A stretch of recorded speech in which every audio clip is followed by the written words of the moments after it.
NBC's regularly scheduled programs will be preempted this evening so that we can bring you the NBA championship game between the Chicago Bulls and the Los Angeles Lakers.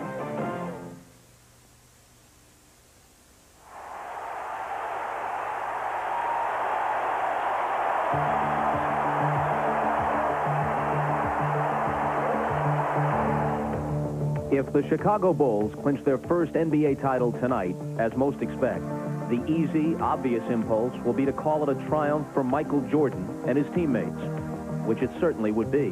But that's not the whole story.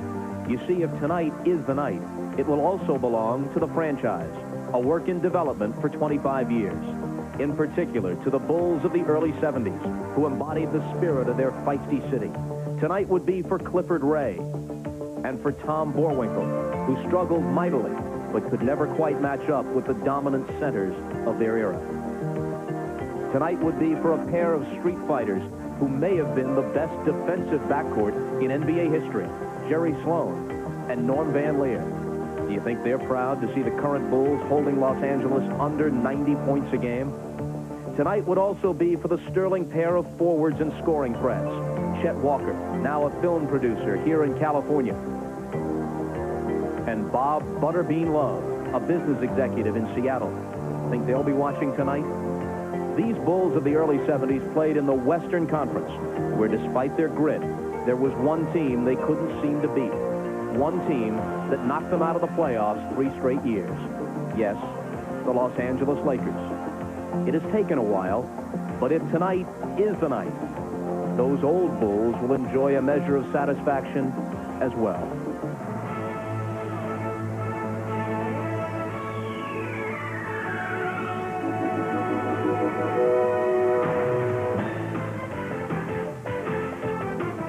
This is the NBA on NBC.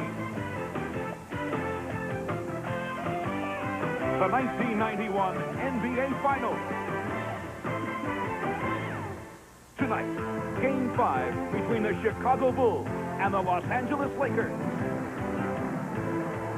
The Great Western Forum in Inglewood, California, where the Bulls hope to wrap up their first ever NBA title tonight. The Lakers are hoping that at least once more they can shoot down Air Jordan and send the series back to Chicago. Unfortunately for Magic and the rest, they will play shorthanded. 2 starters, James Worthy and Byron Scott, left Game 4 with injuries, were unable to practice the last 2 days. The way you've just seen them is the way you'll see them on the bench tonight. They will not suit up. They will be in street clothes. As for Chicago, after 25 seasons, the second city is finally focused on finishing first. Hello, everybody. I'm Bob Costas. This is the Larry O'Brien Trophy, named for the late commissioner, emblematic of the championship of the NBA. All indications are that by evening's end, it'll be in the possession of the Chicago Bulls. Not only have they outplayed the Lakers in this series, they have been completely dominant throughout the postseason. You could make an argument that were it not for a pair of late three-pointers, one by Hersey Hawkins in the 76ers series, one by Sam Perkins in the first game of this series, the Bulls would have been perfect in the playoffs. They could have swept all 4 series. If the Lakers are to reverse that trend, they'll have to stare at this cold reality. No team has ever overcome a 3-1 deficit in the history of the NBA Finals. If they do it, they'd have to win here on their home floor tonight, which is possible. Then they'd have to go to that madhouse known as Chicago Stadium Friday and Sunday and win on the Bulls' home floor, which seems nearly impossible. And to top it all off, they would have to do it with their forces severely depleted by injury. With more on that, here's the snapper, Steve Jones. Thanks, Bob. That's right. Most of Los Angeles was hoping after Game 4 that the medical staff of the Lakers would be able to revive the wounded bodies of James Worthy and Byron Scott. They have now come to the Forum with confession speeches because Byron Scott came out about an hour and a half ago, tried to give it a go, couldn't lift his arm over his head without pain. James Worthy never made it to the floor. So A.C. Green and Terry Teagle will have to step up. Back to you, Bob. All right, Steve. Pat Riley has been a part of 6 of these championships. 1 as a player, 1 as an assistant coach, 4 as a head coach of the Lakers, and he is here to tell us how his old team can forestall a Bulls celebration and the grabbing of this trophy tonight. Well, Bob, a lot of people say it simply cannot be done, and I know Mike Dunleavy has done just about everything he can do. it doesn't come down to what Coach Dunleavy can do tonight. It comes down to the players, and they're going to have to play one from the heart. Guys like A.C. Green, Terry Teagle, Eldon Campbell present different problems for the Bulls because of their athletic ability, their post-up game, and their running of the floor. It'll be interesting tonight to see how the Bulls react to players that haven't played that many minutes in this particular series. So it comes down to playing one from the heart, and where is the attitude from the Lakers? It has to be down there on that floor. Now, is it possible that all of this near concession talk coming from the Los Angeles camp is some sort of ploy? Well, the injuries aren't a ploy. Scott and Worthy are out. I wouldn't pay much attention to the concession speeches we've heard the last couple of days, Bob. But what it's about the pride in those banners that hang up there, those jerseys that are retired. There's a lot of sweat, there's a lot of blood, there's a lot of greatness down on that Laker floor. And I think that's what this game is about tonight. All right, Pat and I will be back at halftime. For now, though, let's go to the men who'll call the game. Marv Albert and Mike Fratello courtside. Marv? All right, Bob, and among the many reasons that the Bulls have had their way against the Lakers, and we have frequently talked about the Bulls' superb defensive play throughout the series, but what stands out is the manner in which they have completely bottled up the Magic Man, Magic Johnson.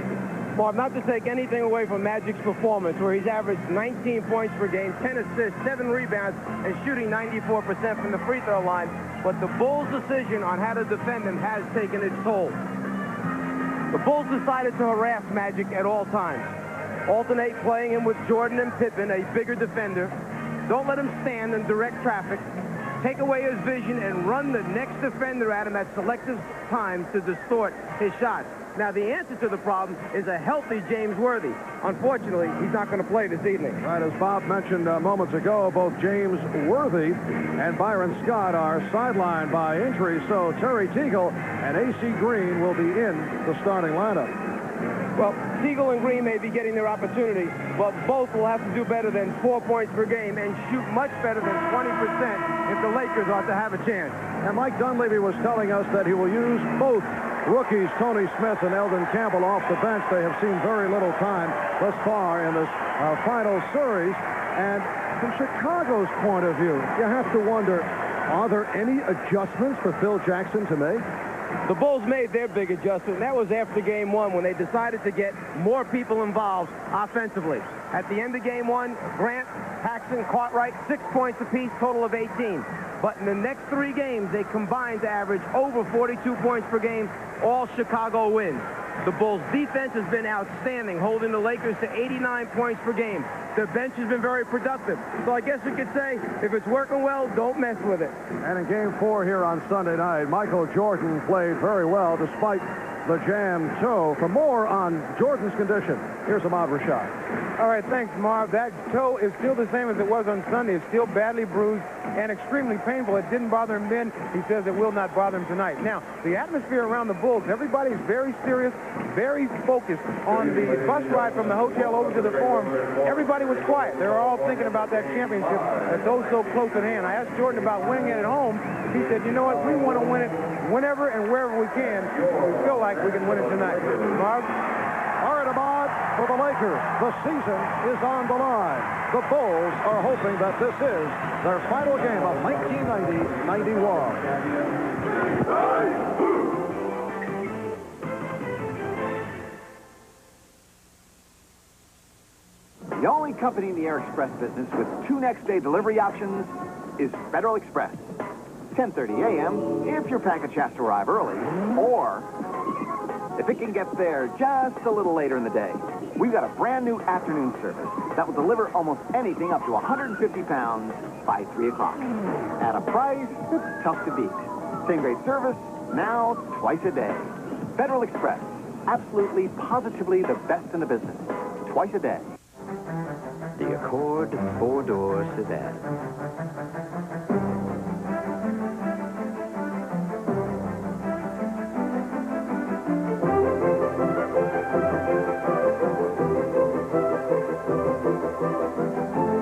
We took a good idea and built on it. Introducing the Accord wagon from Honda. The Accord lease program. See your nearest Honda dealer for details. I like to dream. Yes, right between the summer shade.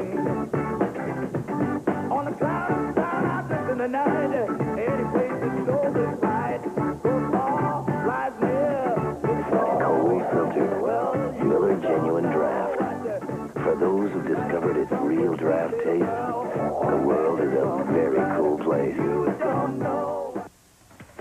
The NBA on NBC is brought to you by American Honda. See your nearest Honda dealer for details of the Accord lease program.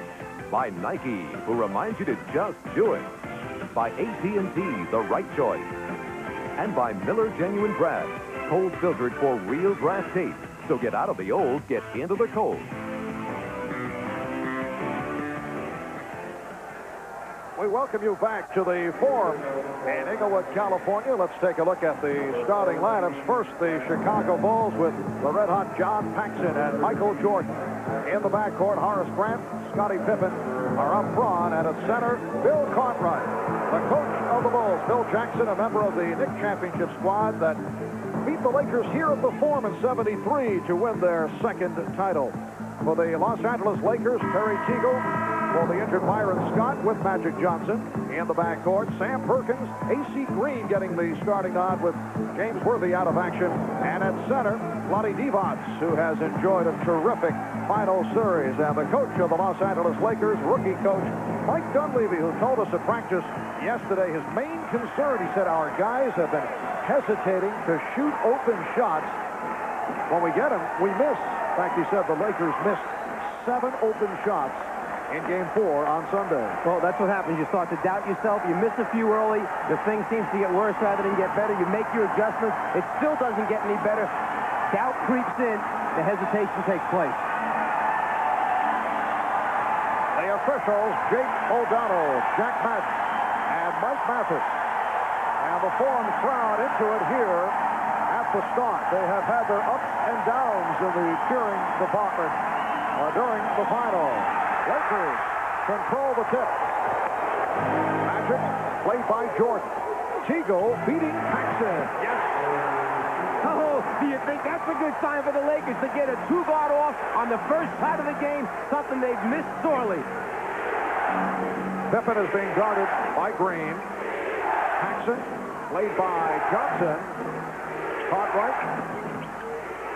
Interior pass to Grant, who popped it out. Jordan. The rebound mistimed, and A.C. Green able to come away with it. That last time down the floor for Chicago, the flashing bull in the middle of the lane is one of the problems that Mike Dunleavy mentioned yesterday. I just can't find the reason for it. They beat us to the spot. It's called speed and quickness.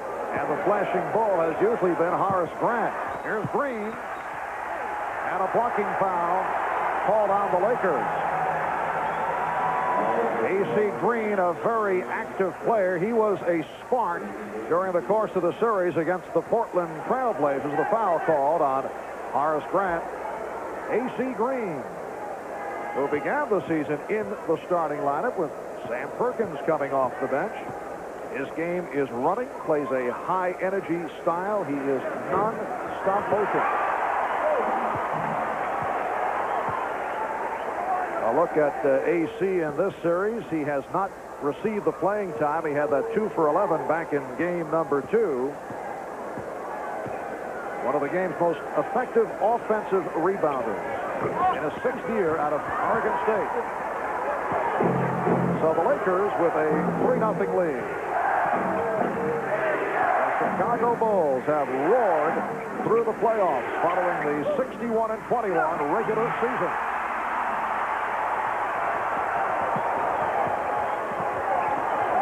Played by Pippen. Cartwright over to help out. Illegal defense called by Jake O'Donnell. Again, at the Bulls' offensive end, Bill Cartwright that time flashing in front of Divac. 2 times, the Bulls have flashed in there and have beaten the Lakers defenders to the spot. Granted, they haven't scored yet, but it's a long night. Lakers get the new 24. Teagle forced it. Although when you talk of Terry Teagle, I don't know if there is such a thing as a forced shot. Here's Paxson. Yes. And the Lakers lead by the score of 3-2. John Paxson, a major factor in the success of the Chicago Bulls in this final series. He has shot 62% for the series. 7 for 11, 15 points on Sunday. Perkins, he was hit. Sam Perkins hoping to turn it from the 1 for 15 the other night. And that time they actually came at Perkins from two different directions. One defender came from the baseline side, anticipating they may force him back. You see Pippen there, and then Jordan at the last minute comes from the top. Actually drew a triple team that time. They do not want Perkins to get off early this evening. Cartwright called for the foul. I mentioned at the start of the season, A.C. Green was in the Laker starting lineup. Sam Perkins telling us he was not comfortable with the Lakers and coming over from Dallas. Did not know the plays, took a while. Now he is comfortable, and he has come up strong during the course of the playoffs prior to what took place on Sunday, when he could not buy one. But Perkins has extended to a 5-2 Laker lead. 2 minutes have gone by. Cartwright establishing possession. Divac trying to draw the foul. And the rebound handled by Perkins. I'd say this officiating crew right now has said, we're going to let you play a little bit tonight. You can go at each other. Last touch by the Bulls. Lakers with 15 on the shot clock.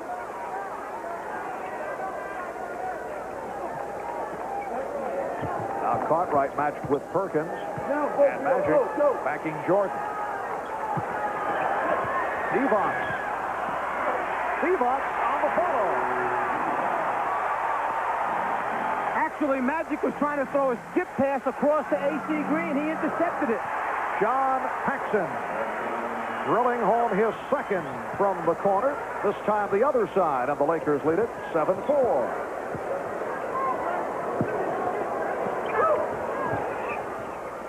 Magic from downtown.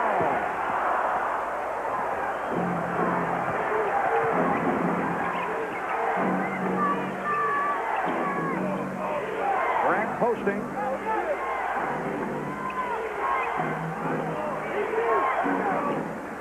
And the Bulls reset. Tripping foul, sending Jordan sprawling. Nice return from Cartwright. And in the first 3.5 minutes, Michael Jordan just kind of going through the motions out here, spreading the ball around, getting everybody involved. But he sees he has a give and go, gives the pass up, cuts to the basket. The trip right there saves the layup. A.C. Green called for the foul, not shooting affair. Jordan looking for Cartwright. Here's Pippen. And Divac taking it on the hop. Terry Teagle in his brief stints has played Michael Jordan very tough, and that time he prevented the shot. Perkins firing it high and wide. Here comes Paxson off the dribble, and he is fouled. A rare opportunity to see John Paxson putting the move on the drive. And also, Paxson recognizing that he had Magic back on defense, figured, let me try and get a quick foul on him, take it strong. Rather than back the ball out, he takes it right into Magic to pick up the personal foul. Perkins called on the reach-in. And Paxson to the free throw line. This is game 5 of the best of 7 NBA final. The Bulls with a 3-1 lead. Game 6, if necessary, back in Chicago Friday night. It'll be 9 o'clock Eastern time here on NBC. Lakers 7 and the Bulls 6. And John Paxson has all 6 Chicago points. Green. And it's Divac off the face. The first time that I've seen the Lakers really attack the press, try and score. They had the 3-on-2. Even though Green missed the first shot, they had numbers on the glass to get the follow-up. Horace Grant. Lakers have been coming up with most of the loose balls here at the start. Teagle could not handle that pass. And here comes Jordan. Michael Jordan with a gorgeous move with Magic Johnson back. The Lakers lead 9-8.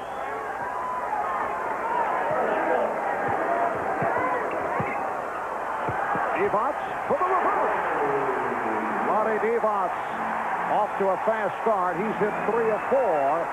Los Angeles by 3. Divac finding that opening when they trap Magic from the baseline with the Chicago defense. He has a pre-designed area he's to go to. Magic just picks him out. Pippen fouled by Teagle. Terry Teagle called for his first. A moment ago on the fast break, the Lakers seem to have a sure two, but the pass is a little bit behind Terry Teagle. The great transition defense of the Bulls winds up taking a sure score away, and conversion at the other end, 2 points to Chicago. Scottie Pippen shooting a pair. And now Jack Madden indicating a timeout taken by the Lakers. 5 minutes in, first quarter, and the Lakers lead it 11-9. Dear Mom and Dad, it's like magic being here. I know you're worried, but I'm fine. And if they have a phone in the next village, I promise I'll call you. This is the AT&T USA Direct Operator for Mrs. Patterson. Mom? Hola. ¿Cómo está? Making it easy to call the States from more places worldwide is just one of the ways AT&T can help you. It's all in the cards. How can we help you?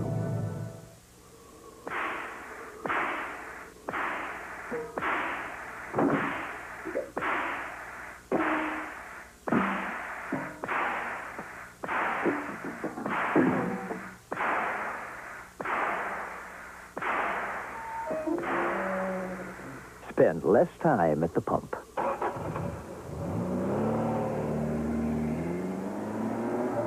The CRX HF from Honda.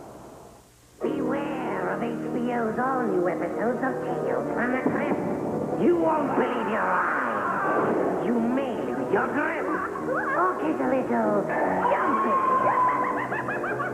That's how it goes with our terrific tales of murder, madness, and mayhem. And that's just the fun part. Tune in and you just might be another satisfied customer. Tales from the Crypt. It's only on HBO. Saturday. You still love me, admit it. An illicit affair. Are you going to tell Frankie about the other night? Puts an ex-wife against a fiancé. Sister. NBC Saturday. Well, following the Laker practice yesterday, Magic Johnson created quite a stir by indicating he's considering retirement after the season. Here's a statement. After every season from here on out, I'll evaluate myself. And if I want to leave next year, then I'll leave next year. And if I want to leave the year after that, then I'll leave there. And if I'm tired this summer, then I'll leave this summer. You never really talked about leaving that quickly. Is that a possibility? Oh, it's definitely a possibility. Well, Mike, to me, it sounds like the frustration of what has taken place here in the NBA final. We did check with the Magic Man earlier, and he kind of pulled away from what was indicated. I think that I don't think there's any question that the Magic will be back in a Laker uniform next season. You're talking perhaps about the greatest winner to play the game of basketball. This guy loves it so much, I think he can't stand losing. And that little bit of indecision may have been there, but I expect to see him back. I'll be sad if the Magic man's gone. Yeah, he did pull back from that, but there's quite a toll exacted by 79 regular season games, 18 playoff games. Terry Teagle has hit 2 out of 3. Magic has also averaged 43 minutes per ball game.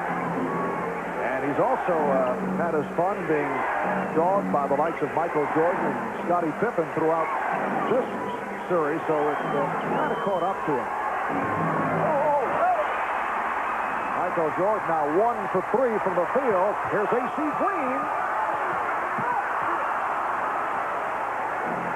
The Bulls have a 3-on-2. Nice look away from Jordan to set up Grant, and the Lakers lead 13-11. That's twice here in the first quarter. There have been 4-point swings. 2 points the Lakers didn't get and should have gotten, and 2 the Bulls did get. No hesitation at all by Terry Teagle, who is getting his shot opportunities. Byron Scott was not able to locate the shots. Terry Teagle, one of the best baseline shooters in the NBA. He feels so comfortable down there because Don Nelson played him as a small forward, had him on the baseline. Jordan saw 3 gold jerseys coming at him, winds up pulling up short and has to put the little fade on it to get it over the top of the defender. Foul was committed by John Paxson.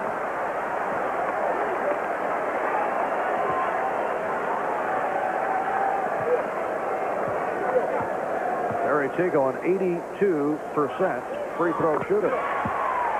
Lakers by 3. 5 points for Teagle. Just under 6 minutes remaining in this first quarter. Divac stepping out on Pippen. And he threw it high and far. Paxson tried to save it, but he was out of bounds. You can really see the Laker intensity much higher than it was last game. They're down in their stance. They're getting after the basketball. They're making good switches. They're covering for one another. They are putting pressure on the Bulls, something they did not do, creating and forcing turnovers.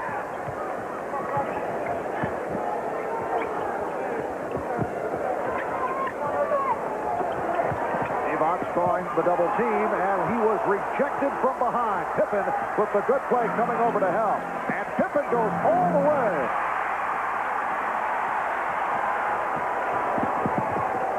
Here's Magic. He had a notion to go to the hoop.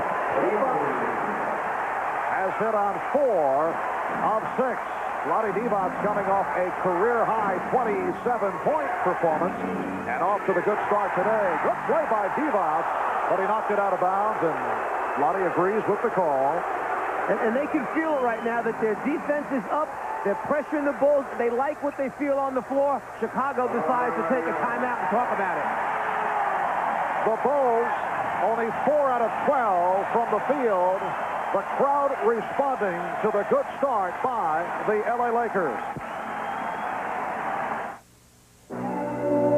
It has an extremely powerful engine.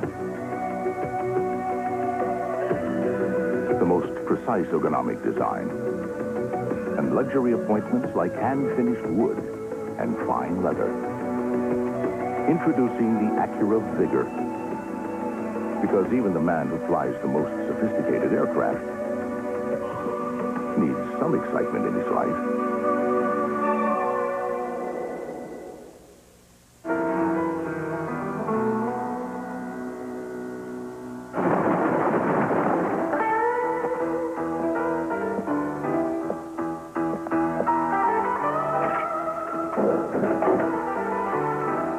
Cold filtered, Miller Genuine Draft. For those who discovered its real draft taste, the world is a very cool place.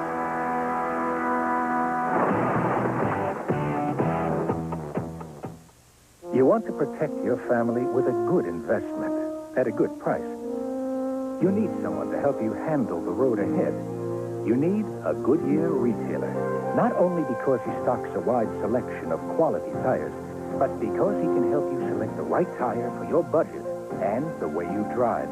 A tire that can help provide your family with a secure future. Good tires, good service, good people, Goodyear.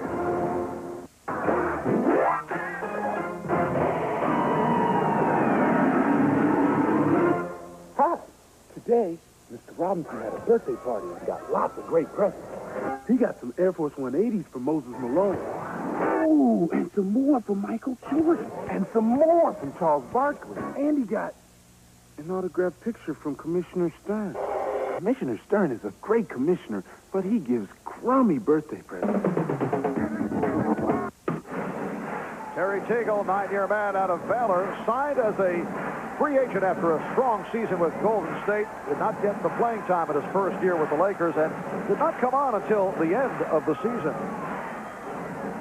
It's been a tough year for me personally, especially after the season that I had up at Golden State. You know, I felt like that, you know, coming here, I wanted to build on, you know, what I had accomplished up there. And, you know, the style of play, I think, really threw me off, you know, a little bit. Well, Teagle did play well in the series against his former club, the Golden State Warriors.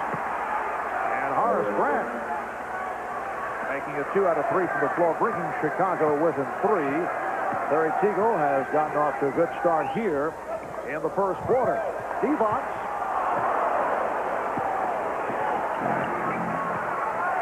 4:20 remaining in the opening quarter. Cartwright setting the pick for Pippen.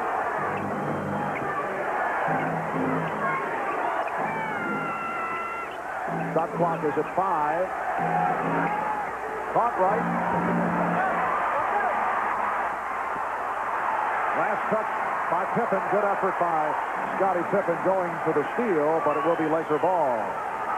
Lakers wasting no time getting down court. Magic to the hook. We have rarely seen the hook shot in this series. He was very effective with it against Portland. That could be a good sign for the Lakers. The tip by Cartwright, a beauty by Bill Cartwright. And Divac had left Cartwright to go stop Paxson on the baseline drive. He stopped Paxson, but had no one there to box out Cartwright, who followed up. Lakers lead it by 3. A.C. Green lost it. Mike Dunleavy complaining he thought that the outside official called it last touch by Chicago. AC is handling off the foot, other way. Lakers with a 3-point lead. Marv Albert, Mike Fratello, Ahmad Rashad, Steve Jones from the Forum in Inglewood. Grant with the putback. Horace Grant has killed the Lakers with his steady play. It's one of those examples of Jordan drawing so much attention, people stepping up to stop him, someone else is open. Effective trap by the Bulls, but a tripping foul sent Sam Perkins flying. Don Grant is second, and here is the rookie from Clemson, Elvin Campbell, making an early entrance, and Sam Perkins will sit down. Cliff Levingston, who has been a spark off the bench, replacing Horace Grant. Cliff Levingston had an interesting theory. Did not get much playing time during the regular season. He's really come on in the playoffs, but he said it could make him stronger for the years to come. Magic fouled on the play. Feels his legs are well rested. He'll put a couple of extra years on his career. That's why they call him good news. He's going to find something positive in every situation. And Livingston called for the foul. It put Chicago over the limit. Magic Johnson to the line. We're just under 3 minutes remaining in this opening quarter. Lakers with a 19-17 lead. Well, the Magic Michael matchup, both logging the minutes. And Michael Jordan has actually taken the lead in the assist department over Magic Johnson. Bulls with the ball trailing by 3. Pass intended for Jordan. Able to recover. Here's Pippen.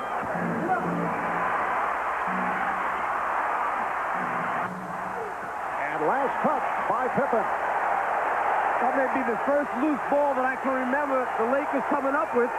Lonnie Divac and John Paxson in a heated discussion away from the ball. The last thing the Lakers need right now is for a player to be ejected from the game.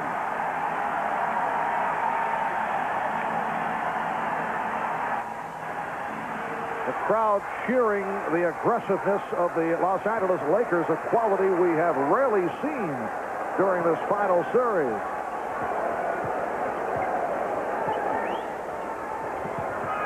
Teagle drawing the double team. And Jake O'Donnell with the call against the Lakers. And here's another look as Divac was called for the foul. Lonnie Divac in the face of John Paxson and Cliff Levingston coming over. Lonnie says no problem. Everything's okay.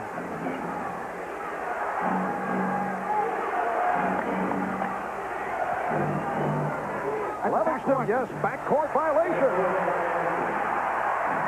Levingston went from front court to back. Why, Jack Nicholson made the call right behind him. There were a lot of people making that call. Livingston had taken off in the front court. That's where his position was still established, touched the ball, and then came down in the backcourt. Coming up on 2 minutes remaining in this first quarter. Jordan off the steal. Michael Jordan with his second field goal. An emphatic stump by Jordan. Here's Campbell. Yes, and it counts.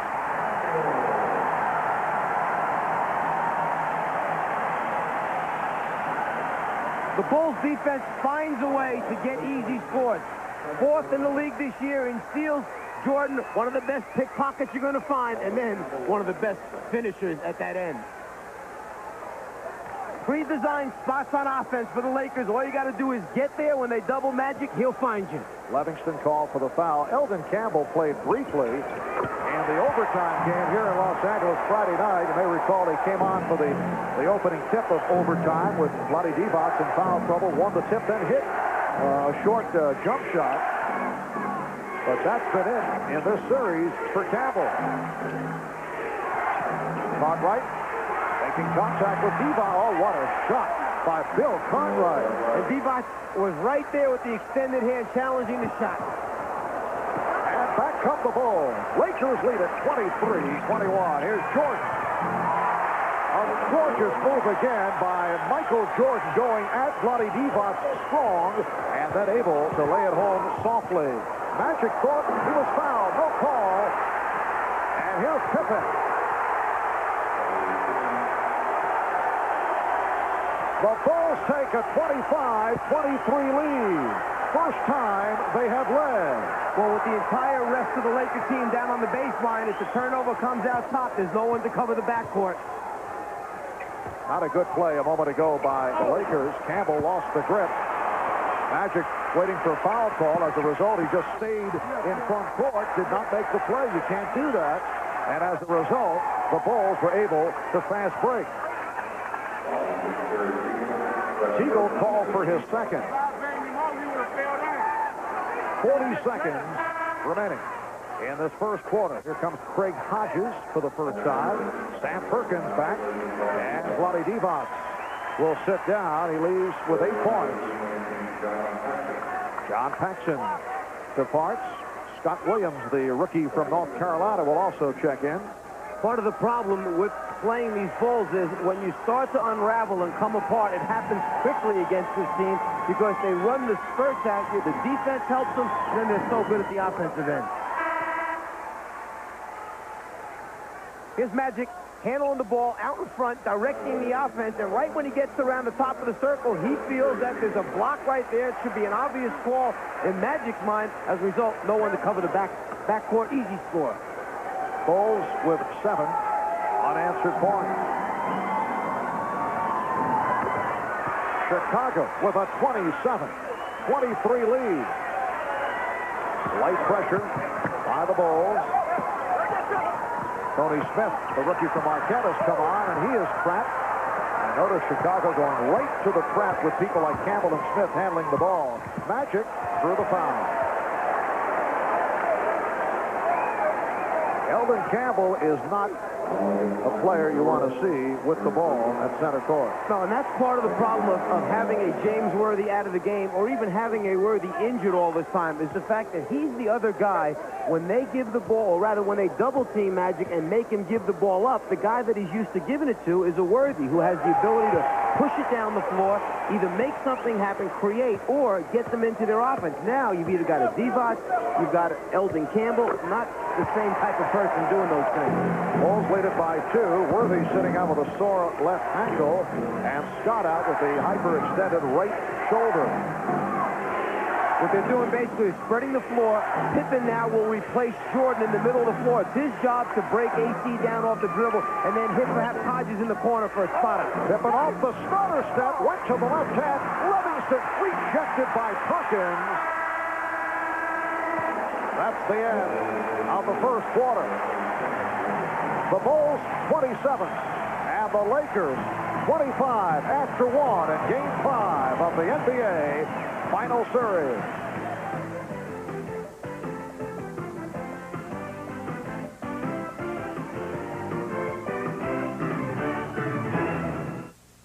So, do you call yourself Mary Lou or Lou? Yes.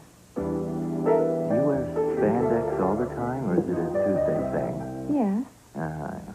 you're drinking America's favorite light beer, too. Now, is that because of the great Pilsner taste or because it's less filling? So you can keep on wearing that, incredible. Yes. So what'll it be?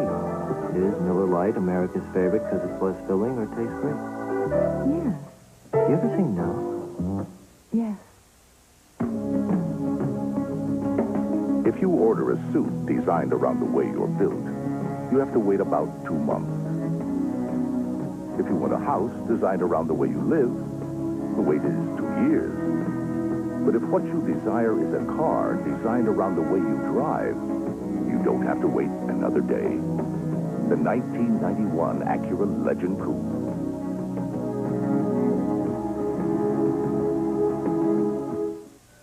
This is not what you want in a shave. Now you've got the edge. With 6 rich lubricants for less irritation. You've got the edge. We all like to keep our car looking new. So use Armor All Protectant. It makes your car look like new and helps it last longer. And that makes you look pretty smart. Armor All, it keeps you looking good. That trap will blow you away. Don't open that door. Whoa. The fire scenes were amazing. Did I like it? I loved it. Backdraft. Rated R. Now playing at theaters everywhere. We're at the whole grain games where judges are watching as Wheaties dives into the bowl. It looks good. Yes. Wheaties scores a perfect 100% for whole grain. The other guys are packing it up. They can't match that. Our whole grain champion is Wheaties. Last year, 60 million Americans witnessed the television event of the summer. Get ready. It's back. June 24th, the sequel on NBC. One of the problems of having a big guy, Eldon Campbell, bring the ball up the floor is sometimes they stop in very dangerous places. One step over the half-court line, tough spot. He hands off to Tony Smith, says, you take it. Too much trouble for me. Smith does an excellent job of breaking down the aggressive double team just to maintain possession. Well, tonight's Celebrity Watch, including you saw Jesse Jackson, Dustin Hoffman, Spike Lee, and there's Jack, who we're told is negotiating to play Jimmy Hoffa in an upcoming motion picture, and reportedly he has requested that a role be written in for this man. Michael Jordan. Some people will go to great lengths to hang around with certain people. A little one-on-one on the step. Second quarter underway, and the Bulls with a 27-25 lead. That's a three-pointer for Craig Hodges. So Craig Hodges continues to drill from outside and hit. He has had an excellent series against the Lakers. Perkins on the recovery. So Sam Perkins 0 for 2 thus far tonight, following the 1 for 15 in Game 4. Perkins posting, and he took a hit from behind. Cliff Levingston picks up his third. You know, to go back a moment ago, when the Bulls knocked out the three-pointer, it's the first time the Lakers have gone to the 1-3-1 half-court trap this early in a basketball game. Mike Dunleavy trying to shake things up. The problem is they went into it when Hodges was on the floor. His assignment, go right to the corner anytime you see a trap and knock down the three. He certainly answered. Horace Grant back. Cliff Levingston departs. Green lost it, and it will be Chicago ball. Michael Jordan, Craig Hodges in the backcourt. Scottie Pippen up front with Scott Williams and Horace Grant. Jordan trying to get it out. Rare turnover committed by the Bulls. They coughed it up only 5 times on Sunday night. That was a record low for an NBA Final Series. With a good pass from Perkins.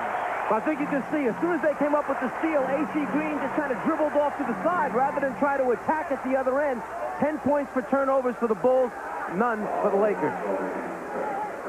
Tony Smith called for that foul.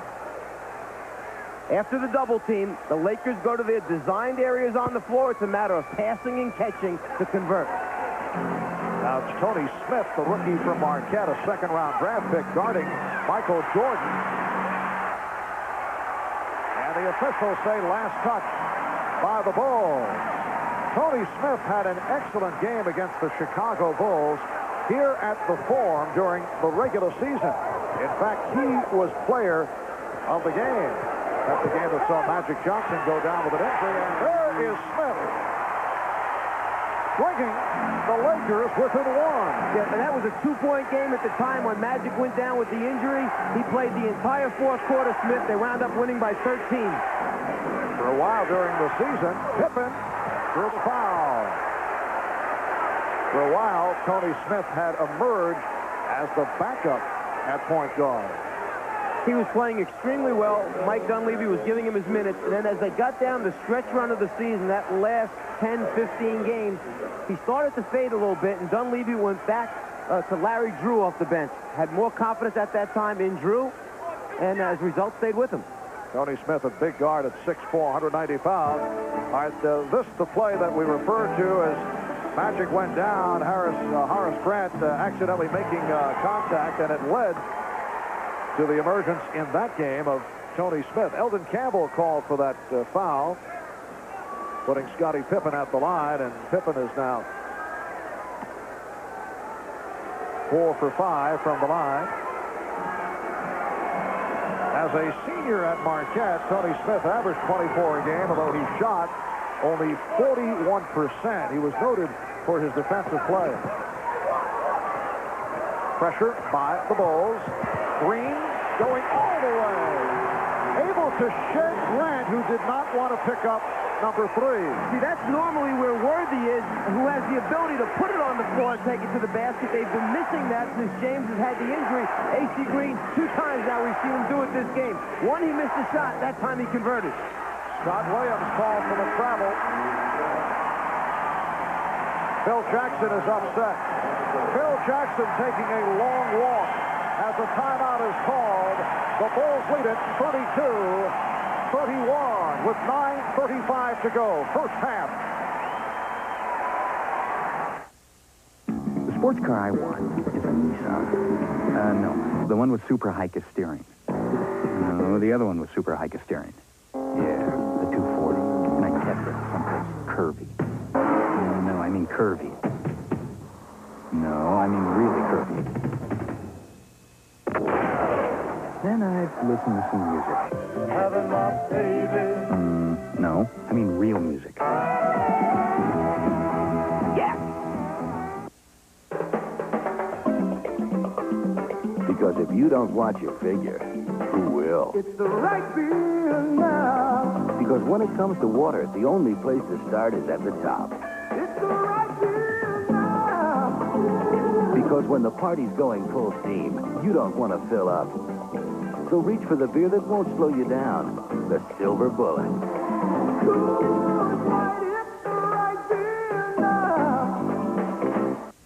The only company in the air express business with 2 next-day delivery options is Federal Express. 10:30 a.m. if your package has to arrive early, or if it can get there just a little later in the day. We've got a brand new afternoon service that will deliver almost anything up to 150 pounds by 3 o'clock. At a price that's tough to beat. Same great service, now twice a day. Federal Express, absolutely, positively the best in the business. Twice a day. The NBA on NBC is brought to you by Nissan, built for the human race. By Coors Light, the one that won't slow you down. The Silver Bullet is the right beer now. By B.F. Goodrich PA Tires, the most exciting change you can make to your car. And by Federal Express, absolutely, positively the best in the business, twice a day.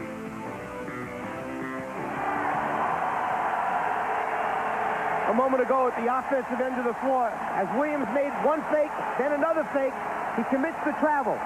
Good defense by the Lakers. But as we've seen so many times when Magic will pull Divac over, here the veteran guy, Michael Jordan, goes over and says, hey, go quick, go strong, keep your head up, don't worry about it. And the Forum is jumping. The crowd trying to get the home club going. Looking to extend to a Game 6 in Chicago on Friday night. Tony Smith handling against Craig Hodges. So Smith and Johnson in the backcourt. Campbell up front along with Perkins and Green. Shot clock is down to 8. Smith had a notion. Smith with the drive. So Tony Smith off the bench to hit his first two, and the Lakers lead it 33-32. And that's one of the reasons why Smith was a low percentage shooter in college, because he was so good at putting it on the floor and so strong going to the basket. His perimeter game was not worked on. Hodges, yes. Craig Hodges hitting 2 of 2. The Bulls lead by 1. Keep in mind, the entire series, the Bulls have had an incredible ability to answer the challenge each time the Lakers try to make a run. Perkins, well, someone lost an assignment. And Perkins with his first field goal. Lakers with a 1-point lead. And the Lakers actually extending their man-to-man defense. A.C. Green, Tony Smith starting to move up and guard their people. Defense from this crowd of better than 17,000. Pippen with the move around Green and the foul call. A strong move to the right by Scottie Pippen. He was met by Eldon Campbell, who was called for the foul. And Smith, big, strong, and the ability to put it on the floor, can get inside the lane and help break down the Bulls' defense. B.J. Armstrong has come on for the first time. There's B.J. in his second year out of Iowa. Scottie Pippen to the free throw line. And here's Vlade Divac back for Eldon Campbell. A.C. Green also departing. So there's Divac up front with Perkins, and now a change. Campbell remains, and Green will sit down. Campbell, Divac, Perkins on the front line. Bulls lead by 1. Pressure by Chicago. And the Lakers back to Divac, bringing it up, and he lost it. Jordan off the steal. Again, we hate to keep saying it, but that's part of the problem when you have a 7-footer, 6'11" guy trying to bring it up the floor. Wild gamble pass. Pippen able to come away with it. Tremendous recovery defensively by the Bulls. Here's Jordan for Grant. Ball knocked away. Bulls wanted a foul. Instead, the Lakers on the run. Campbell. Yes. Oh, what a move by Eldon Campbell. The Bulls lead at 38-37. Open court game developing here now. Lakers able to get back on the transition. Pippen putting the move on Campbell. Last touch by Magic. Scottie Pippen is only 1 for 6. This the first ever trip to the finals for the Chicago Bulls in their 25th NBA season. Although back in 1946, the Chicago Stags of the old Basketball Association of America lost to the Philadelphia Warriors 4 games to 1 in the CAA Championship Series. Grant, and it's an offensive foul. Or did he step out? Oh, apparently stepped out.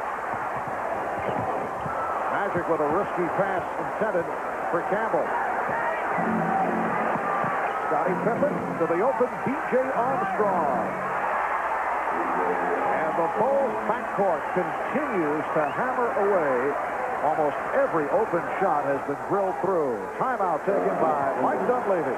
6:44 remaining in the first half. The Bulls lead it by 3. Yo, it's the Michael Jordan Flight School. Learn how to increase your hang time. Learn how to dazzle defenses. Learn how to wear really great sneakers. Learn how to sign lots of autographs. Learn how to stick your tongue out during the game. Learn how to play golf during the off-season. Learn how to make the all-star team. Learn how to star in lots of commercials. For details, call us. Operator standing by now. Michael Jordan Flight School, not affiliated with the American Institute of Aeronautics and Astronautics. Void or prohibited. Man, where do I sign up? I want to star in a lot of commercials. I want to increase my hang time. Sometimes I dream I'm in Italy, driving this incredible sports car. And my boss is there. He says, "We need a ride to the shareholders meeting." Now, here's where it gets weird. The sports car has 4 doors. I mean, there's no such thing as a 4-door sports car. It's just a dream, right? This week on NBA Inside Stuff, you've seen the great plays. Now see the NBA Finals like never before. Bring the tempo back up this time now. Action! Basketball goes Hollywood, and Inside Stuff takes you to the movies, where Cheers' Woody Harrelson is serving up some hot shots. Inside Stuff, man. That's my show. That's what I watch. Join hosts Ahmad Rashad and Julie Moran for the Inside Stuff, Saturday on NBC. Welcome back to the Forum at Inglewood with the Chicago Bulls in front of the Los Angeles Lakers by the score of 40-37, 6:44 remaining. In this first half, Lakers have hit their last 6 from the field. They are 6 for 7 from the floor in the second quarter, while the Bulls have hit 4 out of 5.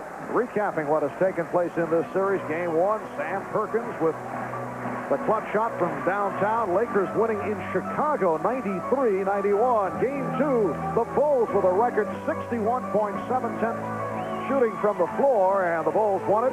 Overtime session in Game 3. Bulls led by Jordan took over. They win 104-96 in OT, and then Game 4, the one wipeout. The Bulls with a 97-82 win over the Lakers, who shot only 37% from the field. Another terrific performance for Michael Jordan. Magic for 3. And Grant able to collar the rebound. Armstrong and Jordan in the backcourt. Cartwright, Grant, Pippen up front. Here's Jordan. Michael is now 5 for 8. He has 10. And the Bulls lead it 42-37. It matches their biggest lead of the night.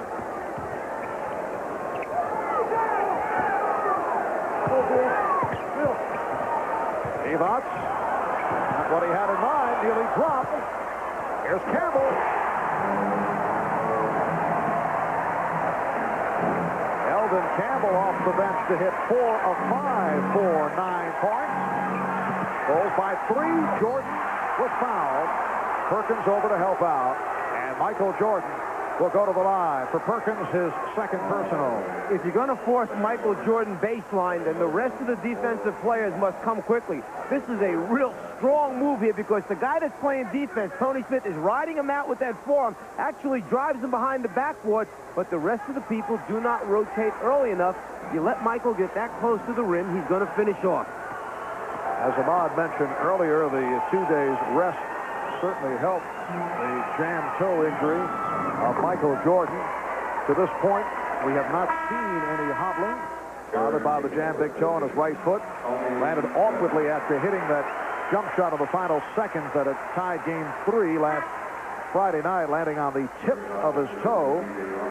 He began the game on Sunday wearing sneakers with a split in the front of the right shoe, looking for comfort for the toe, but then switched off to the regular shoes early in the first quarter and went out and had his usual magnificent ball game. It's the Bulls 44, Lakers 39. Again, pressure by Chicago.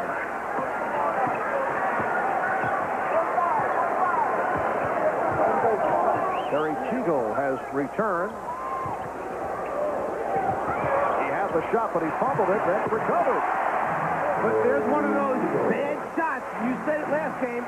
Mike Dunleavy calling him the best bad shot maker in basketball.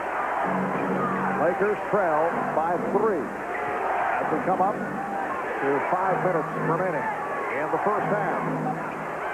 And Jordan uncharacteristically lost it. It's not supposed to happen, is it, that he drops it?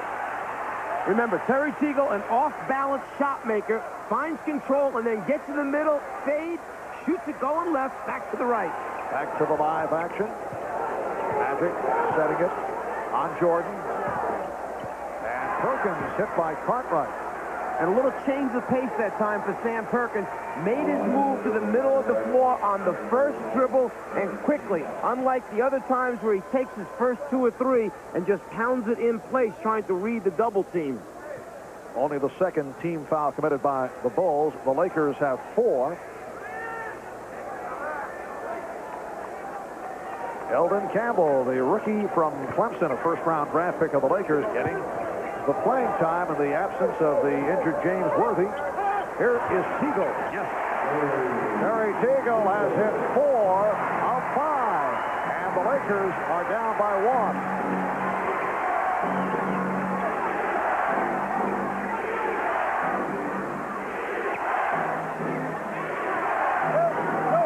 Jordan backing Teagle. And Divac off the rebound.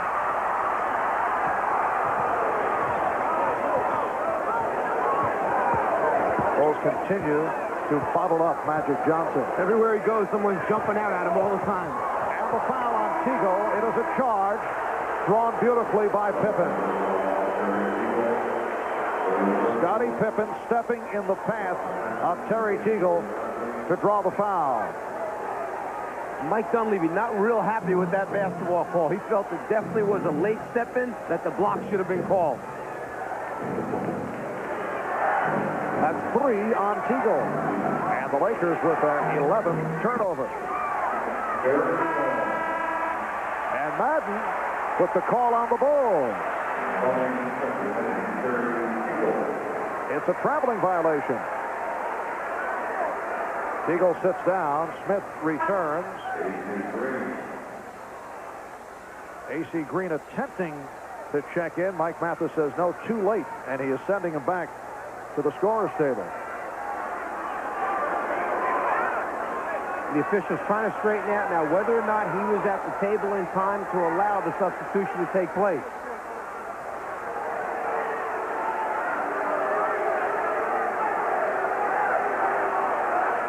The one substitution was permitted, Tony Smith for Terry Teagle.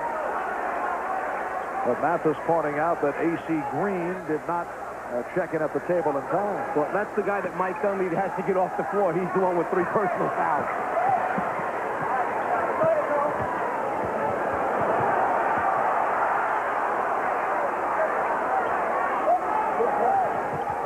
Eldon Campbell getting the position again. The Lakers recapture the lead. Campbell has 11, and the foul call. A little breakdown in communication. The Lakers not talking who was going to play who at the defensive end. As a result, a wide-open man underneath. Michael finds him, and now in trying to recover, the foul takes place, stopping the easy score. That's 3 on Perkins. And now A.C. Green allowed to check in, replacing Eldon Campbell, who hears it from the crowd.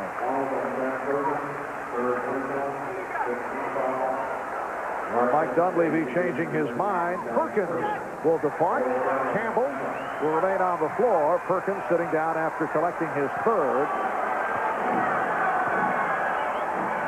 Grant to the line for the first time.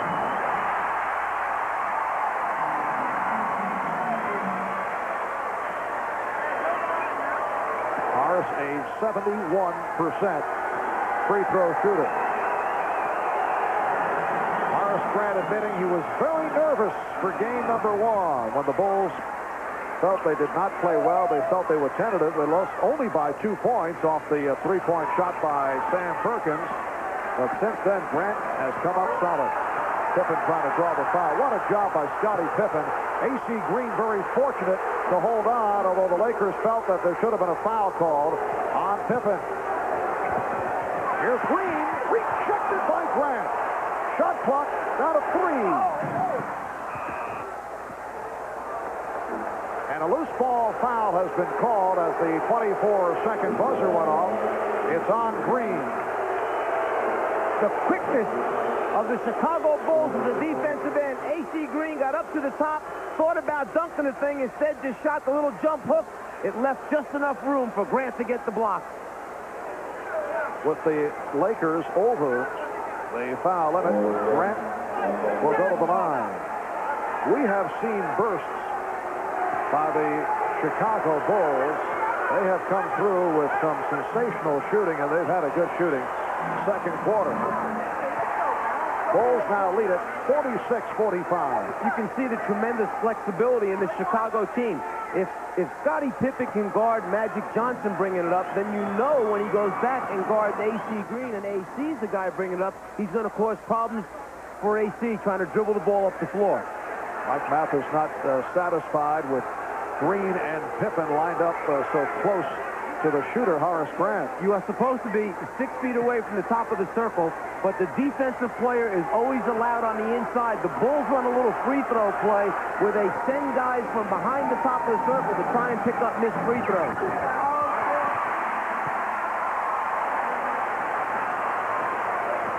The Bulls by one with just under 3 minutes remaining in this first half. Last touch by Jordan. And a timeout being taken by Chicago. 46-45, Chicago leading L.A. We'll be right back. Wouldn't it be great if you invented magic recliners that took you anywhere? So you guys took a trip to the Keys for some boating, volleyball, and a little snorkeling. And wouldn't it be great if just by pushing a button you got beer? Really great premium beer like Keystone. What's this button do? Cold filtered Keystone and Keystone Light. Bottle beer taste in a can. Wouldn't that be great? If I could afford a sports sedan, the road would belong to me. Bob, I'd have one of those multi-valve engines, independent suspension, and of course, a spoiler on the back. Yeah, if I could afford a sports sedan, life would be a cruise. Oh, it's you, Bob.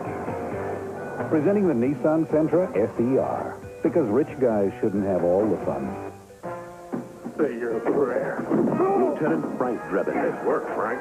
What? The only cop smart enough. The water's over there, Frank. Brave enough. And man enough. Give me the strongest thing you got. To star in the only movie big enough. How you doing, Trooper? To be called The Naked Gun 2 and a half the smell of fear. Rated PG-13. Starts Friday, June 28th at theaters everywhere. Top Olympic hopeful Kim Zmeskal defends her title at the U.S. Gymnastics Championship, plus the U.S. Track and Field Championship, a special Olympic showcase on NBC.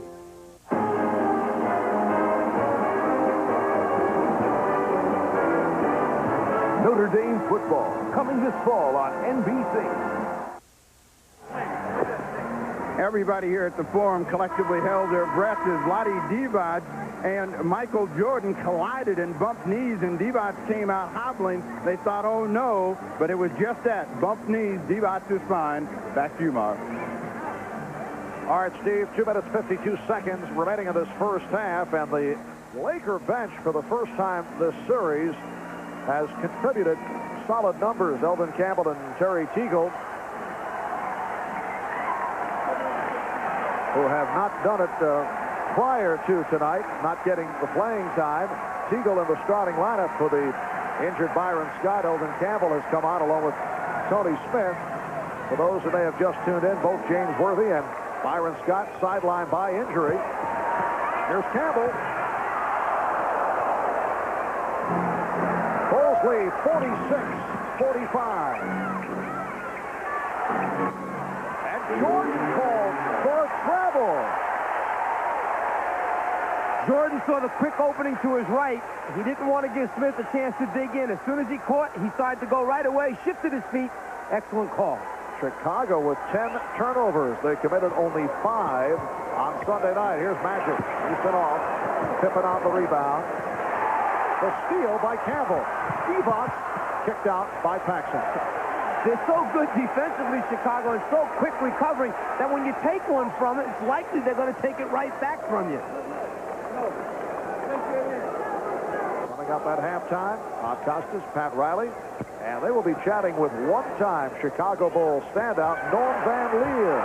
Nice play. Elvin Campbell from Vlade Divac, and the Lakers lead by one. Don Van Leer, member of the Bulls for 7 seasons. He is their all-time assist leader, one of the tougher defensive players in Chicago Bull history. What a backcourt. Don Van Leer, Jerry Sloan. Here's Jordan. Pippen getting to it, and a traveling violation call. Most unusual to see the Chicago Bulls make that many mistakes. Here's Divac. Threw up a prayer, thought he'd draw the foul. And here come the Bulls on a 3-on-2. Pippen off the hesitation dribble.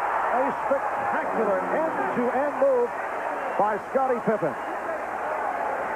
The Bulls 48 and the Lakers 47. Minute and a half to go. First half.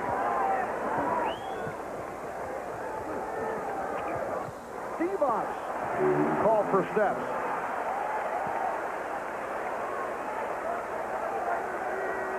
When you have a Michael Jordan and Scottie Pippen, where either one has the ability to lead it, take it down the floor, and then make a decision, and probably a good one or finish, what an extra thing to have on your team.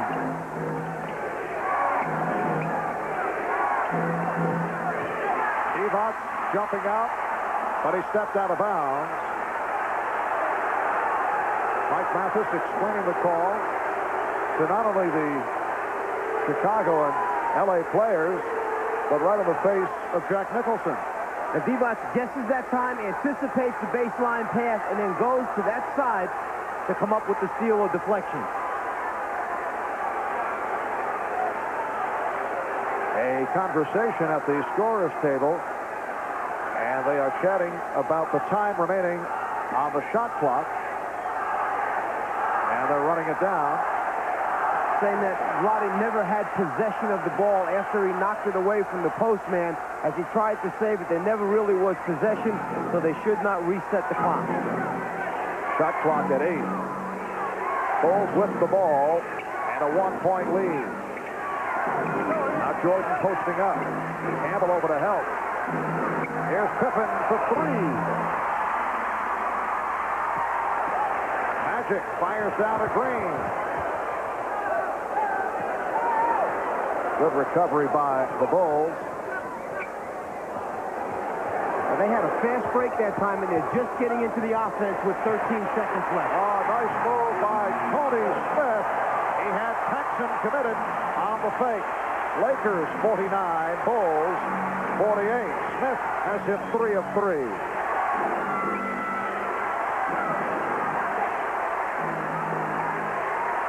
Shot clock at 7. Pippen.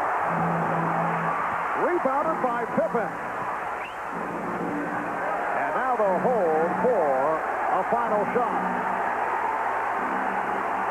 And remember, if Jordan goes right, you've got Paxson, the three-point shooter, spotting up. Here's Jordan off the fake. Divac. Will it count? No. Vlade Divac racing the clock, and it will not count. What sensational skills for a center to have. Rebound the basketball and then go one-on-one against the Bulls defense trying to beat the clock, and he's just a youngster in the NBA.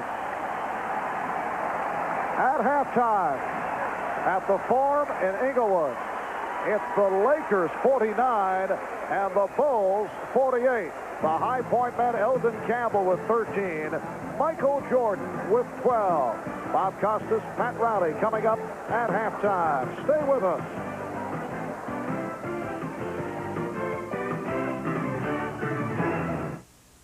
Some people think he's a Superman. But when a 44-year-old has to throw 75 fastballs, even Nolan Ryan's muscles can ache. So after the game, it's the medicine doctors recommend most for sprains and strains, Advil. For me, it's a couple of Advil, and those muscle aches are long gone. And Advil's gentler on my stomach than aspirin. Today, it isn't aspirin or Tylenol acetaminophen. It's Advil. I feel ready to go another 9 innings. Advil, tablets and caplets, advanced medicine for pain. I had this dream I was trapped in Dullville. I had dull neighbors, a dull house. I even had a dull dog. Life was dull. But then I got a fun car, the new Nissan NX, and I became the king of fun. With my 140 horsepower engine, I zipped around, and the town came alive. Life was fun. So I left, because there were other towns that could use some help. You're not just looking at a beer, far more. The ultimate refinements of the brewmeister's art. The finest grain, the choicest corn. Coors Light, the official beer of the 90s, is the fastest-growing premium light beer in America. It keeps growing and growing and growing. If your sporty car doesn't feel so sporty anymore, you need a change. By the team, the BF Goodrich Tire Team. They'll put on BF Goodrich TA Performance tires. Tires designed just for your sporty car. It's a whole new level of performance. Feel the difference. See your BF Goodrich Tire Team if they don't see you first. This is the Prudential Halftime Report. Come to the companies of the Prudential and build your future on the rock. Now, once again, here's Bob Costas and Pat Riley.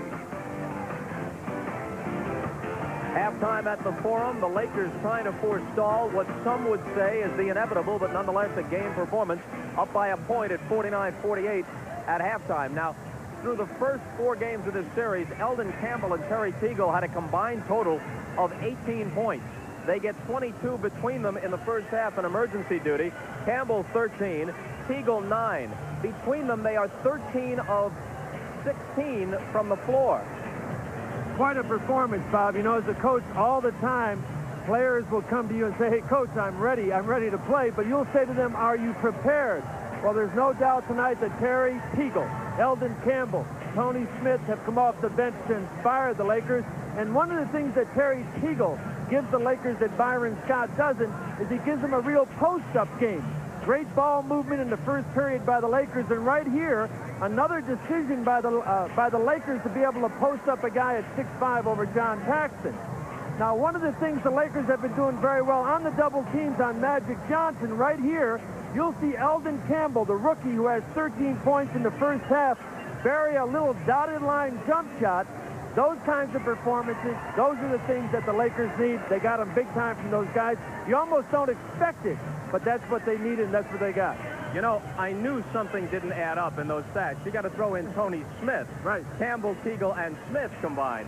13 of 16 from the floor. Remember, Teagle, who was supposed to be their firepower off the bench after they made the deal with Golden State, had been 7 of 35, 20%, dating back to Game 3 of the Portland series. He'd been firing blanks, but tonight, he's given them some hope. Well, you know, they're different. A.C. Green runs the floor, but he bangs the offensive board. They haven't seen that much of Eldon Campbell. Very athletic, big jumping player. Tony Smith, very aggressive, taking the ball to the basket. The Bulls are going to have to make some adjustments on these players, and I'm sure Joe Jackson will talk to them at halftime about what they have to do to shut them down. Okay, and after this commercial break, we'll check the second city's reaction to the possibility of finishing first. And we'll visit with former Bulls great Norm Van Leer. That's right after this.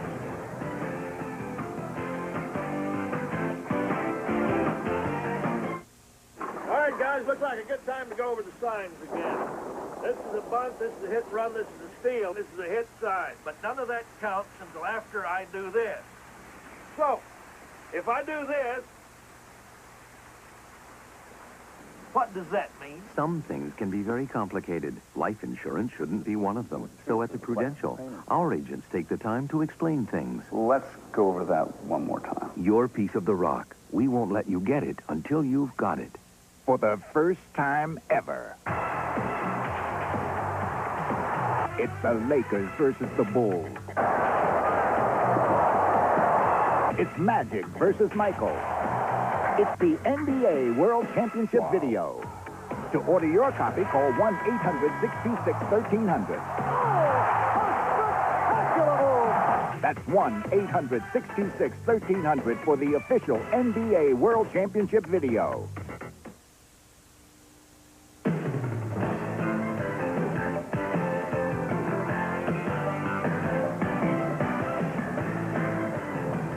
Lakers 49, Bulls 48 at the half in Game 5. Welcome back to the Prudential Halftime Report. Chicago, the second city, hasn't finished first very often. In baseball, the Cubs and White Sox have won only 4 World Series between them, and all, of course, came in the early part of this century. In hockey, the Blackhawks haven't won the Stanley Cup since 1961. In fact, Chicago's only title celebration since then came with the Bears in '63 and January of '86, following the '85 football season. Now, the city is poised to cheer the Bulls' first ever NBA title. Now, the starting lineup for your Chicago Bulls. In Chicago, it's Bulls fever from grade school to City Hall. You can talk to anybody. You can go to Board of Trade or the Merc, and you can go to City Hall, and you can go to a local tavern or a pizza parlor, a restaurant. Of course, everybody's talking about the Bulls. The Bulls! We're going to win. The Bulls, definitely. They've got the endurance, they've got the hustle, they got everything going for them.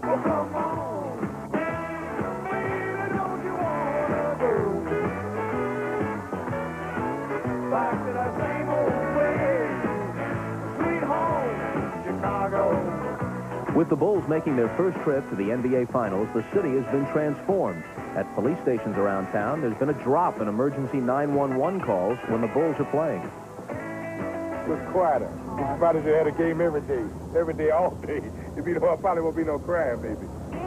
In January of '86, when the Bears won the Super Bowl, there were only 2 emergency calls at Northwestern Memorial Hospital. Tonight, they're hoping for a similarly healthy evening. During any big game, a very quiet, calm feeling comes over the emergency room, and there are very few visits compared to other times. But we know just shortly after the game is over, all the people will start flowing in with all their problems that they've been putting off during the game. Chicago, of course, is a town known for its restaurants, and they've realized a surge in takeout orders during Bulls games. But the bad news is the waiters have no one to wait on. Prior to the game, we were pretty busy. As the game progressed and as it actually got into the second quarter, by that time, basically the restaurant emptied. Now, after 25 frustrating years with the Bulls franchise, Chicago's seemingly jinxed entrepreneurs are set to cash in on that long-awaited title. Quite a few times, emotionally and financially. We've set up several times for Cubs and Bears, and we've almost made it, but it doesn't stop you from being a fan. And hopefully tonight it won't stop us from being fans with something to do. Now, about the only thing the Bulls faithful don't seem to agree on is how to stage the celebration to honor the team. Should it be a parade like the Bears had when they won the Super Bowl, or a downtown rally? Every neighborhood, after all, claims the Bulls as their own.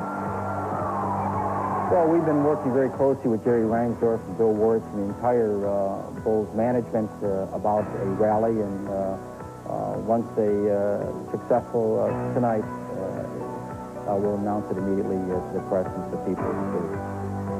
All right, joining us now in Los Angeles is one of the Bulls' all-time greats, many times an all-star and a member of the all-defensive team. Still Chicago's all-time assist leader, although I guess Michael Jordan will eventually overtake him, Norm Van Leer. We mentioned this at the top of the telecast, Norm. Is it true that the old Bulls, yourself, Jerry Sloan, now the Jazz coach, Boerwinkle, Chet Walker, Butterbean Love, do you feel some affinity for this team? Well, it's great to me. I love it. I don't know. It's just bringing it back. I mean, I had my old college, St. Francis College, go to NCAA for the first time. I feel good. Do you feel, Norm, that maybe if this does happen, Chicago can get over the top and win a championship, that it might remove the monkey on the back that you and Jerry and everybody had back in the 70s when you couldn't get it done? Well, it'll get it off my back. I'll tell you that. Is it heavy? It's been heavy. It's been a long time. Is there a difference? I mean, you being one of the great point guards in this league at 6'2", 6'3", rebounding, defensive-oriented. Is there a difference now with the point guards of today with Kevin Johnson, John Stockton, Isaiah Thomas, maybe than there was when you played? Well, I think they do a little more scoring. They look to score a little more because I think the game's more one-on-one than when we played, and they have a lot more offense than most point guards in the days when I played. Let me take you back to a game in this building. Playoffs in 1973. The Lakers had Wilt, and they had Jerry West and Gail Goodrich, and you guys on the road. Pat Riley, of course, how could I overlook that? In the 7th game, you had the lead with about a minute to go. You put up a shot that Wilt blocked, and you take it from there. Well, we were playing fairly well, and we thought we had that game. And, of course, if someone's going to block my shot, that had to be Wilt. But I was pretty hard that game, if I remember correctly. But he blocked it, and after that, it was all downhill. Goodrich hit the layup, and the Lakers turned it around and pulled it out on their home floor, and you guys were eliminated. One last question. Do you see any of yourself in some of these Bulls, that tenacious, almost wild Banshee style of play on defense?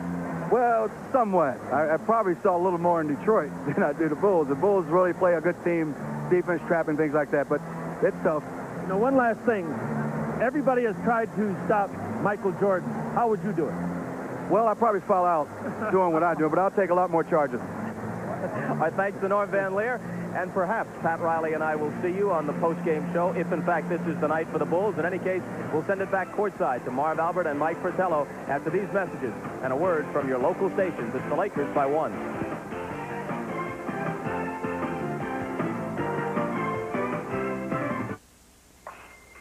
Gleason. How did Gary get the Peninsula Times Tribune sports writers to vote him the best sportscaster in the Bay Area? They say his interviews are a solid mix of good journalism and good humor. Does your dad really like this dog? Or I bet after he comes home after a loss, the dog gets on his nerves. No? He loves this dog. The sports writers say Gary can do his sports reporting on autopilot for the next 6 months and still be the best. The hotter the fire and the harder the blows, the stronger the metal becomes. You know, it's that kind of hard work and perseverance that's forged Great Western into one of the strongest banks in the nation. For over 100 years now, they've put their sweat and skill into creating a safe, secure place for your money. Great Western Bank. They just don't make them like that anymore.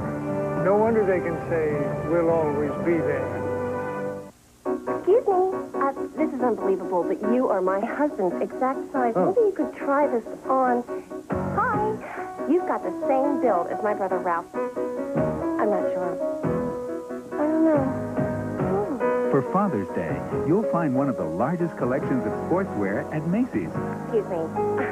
You have my sister's boyfriend's shoulders. Polo by Ralph Lauren. Guess. Claiborne.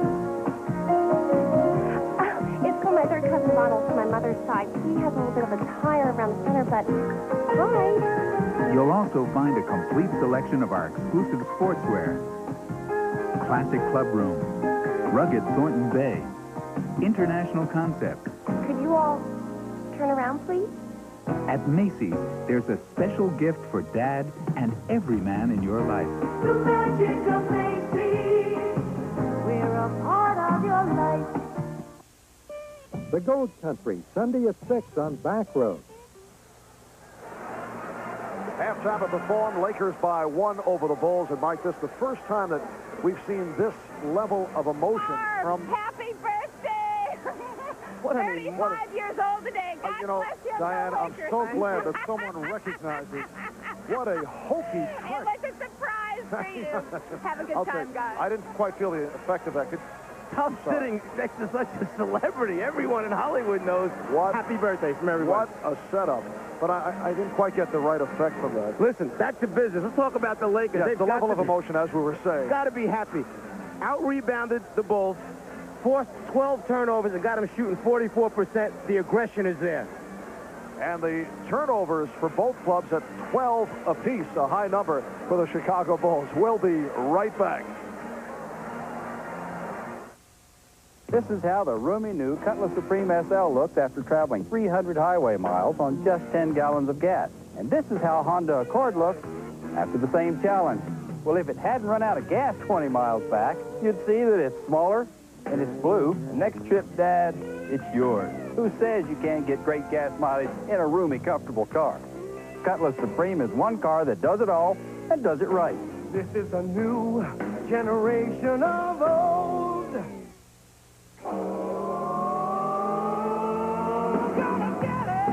When you get thirsty,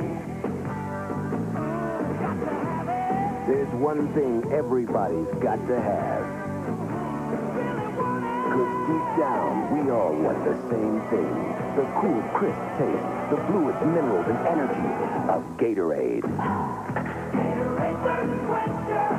Oh,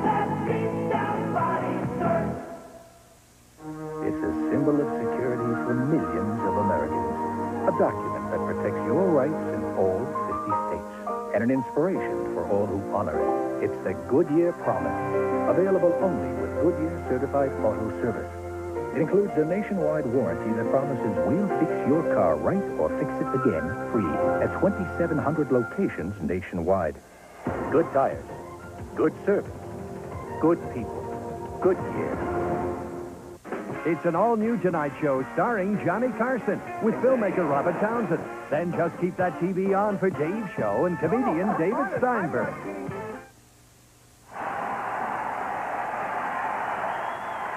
Welcome back to the Forum in Inglewood with the Lakers leading the Bulls 49-48, and the crowd attempting to urge the Lakers on. It's Chicago ball as we get underway in the first half. The Lakers 20 for 40, 50% from the field. Chicago 45% on 17 for 38. Elvin Campbell off the bench leading the Lakers. Scottie Pippen recapturing the lead for Chicago. Campbell with 13 points on 6 of 8 from the field. Terry Teagle in the starting lineup replacing the injured Byron Scott. Hit 4 out of 5 for 9 points. Magic Johnson with 6 points along with 10 assists. Michael Jordan with 12. Scottie Pippen with 13. Again, Chicago getting balanced scoring. Here's A.C. Green. Rebounded by Magic Johnson. And he's fouled. Michael Jordan, from the time Magic started to bring the ball up the floor, put pressure on him. Once he gave it up, he did not let Magic get it back again to do anything at the offensive end. You see the stats on Campbell, the rookie out of Clemson. Michael Jordan, 5 for 11 for his 12 points. Magic is 5 for 5 from the line. Lakers and Bulls tied at 50. And now the Lakers by 1.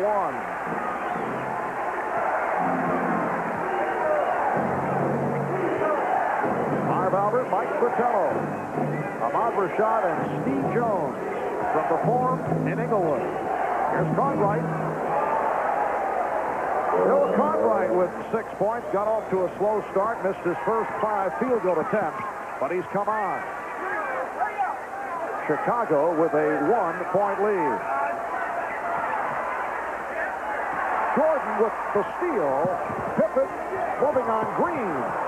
Scottie Pippen has 15, and the Bulls take a 54-51 lead. Michael Jordan knows that Magic Johnson likes to throw that hook pass over the head. He always has his hands ready to go up and try to get a piece of those. He's probably deflected a half dozen in this series.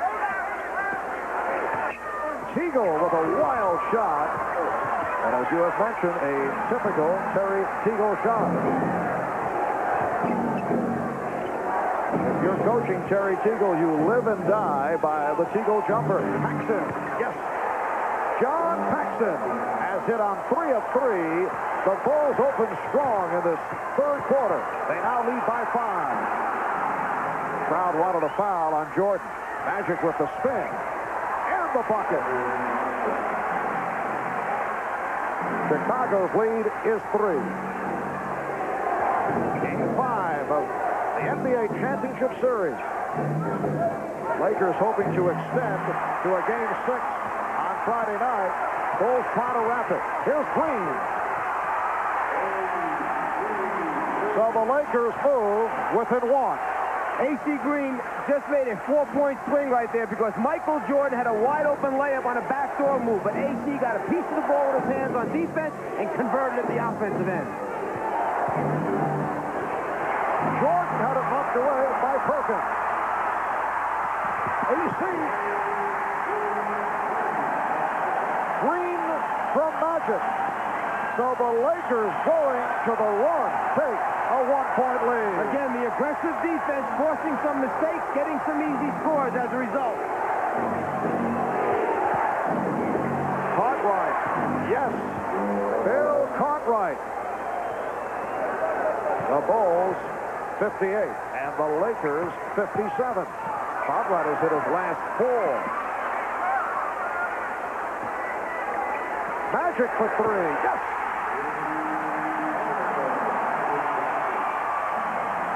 Lakers by 2.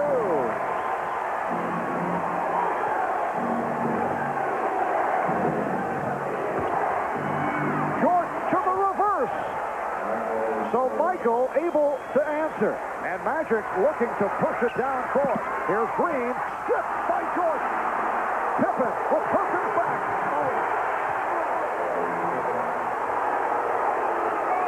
They change ends so quickly. They go from the defense to the offense and make you pay the price. The Bulls 62 and the Lakers 60. We're early third. A torrid start at both ends. Teagle. And Grant with the rebound. Pippen. Oh, Scottie Pippen is broken loose in this third quarter. He has cashed in for 8 of his 19 here in the third. The Bulls by 4. Timeout has been called.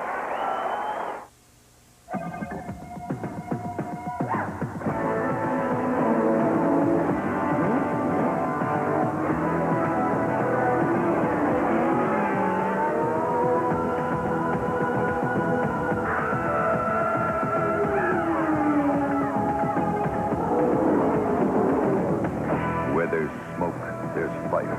The surefire performance of AC Delco. We don't just race, we win.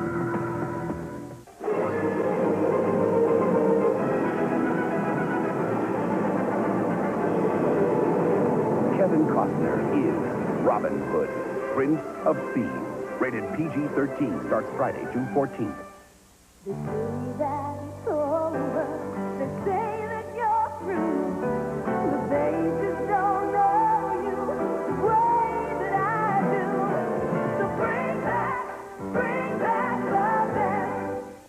Seems to me a new car warranty should cover the entire car for many miles. Now take Ford Taurus. Its basic warranty ends at just 12,000 miles. But the basic warranty on the new Cutlass Supreme goes a bit farther. Like from New York to L.A., back to New York to L.A., to New York to L.A., New York to L.A., New York to L.A., to New York to L.A., to New York. What's a trip to Anchorage, Alaska? Cutlass Supreme with its bumper-to-bumper plus warranty. Here's one car that does it all and does it right. Hey, Dad. This is the new generation of old. The NBA on NBC is brought to you by Oldsmobile. Stop by your Oldsmobile dealer and see what's new from the new generation of Olds. By the good tires, good service, and good people at your nearby Goodyear retailer. By Gatorade Thirst Quencher. Gatorade for that deep-down body thirst. And by AC Delco Automotive Parts. AC Delco, it's like buying time. Michael Jordan, who leads the team in steals and block shots, loves to come from behind the offensive player's head to get a piece. Leads the fast break, looks down the floor, sees his teammate wide open, and as Pippen goes up right there, Perkins hits him in the head. Michael Jordan turns to the official and says, make the call. He got hit in the head. Pippen grabs his head. We want a three-point play from that. Chicago Bulls with 6 unanswered have taken a 64-60 lead with 7:27 remaining. In the third, a moment ago, Magic Johnson hit that shot from downtown.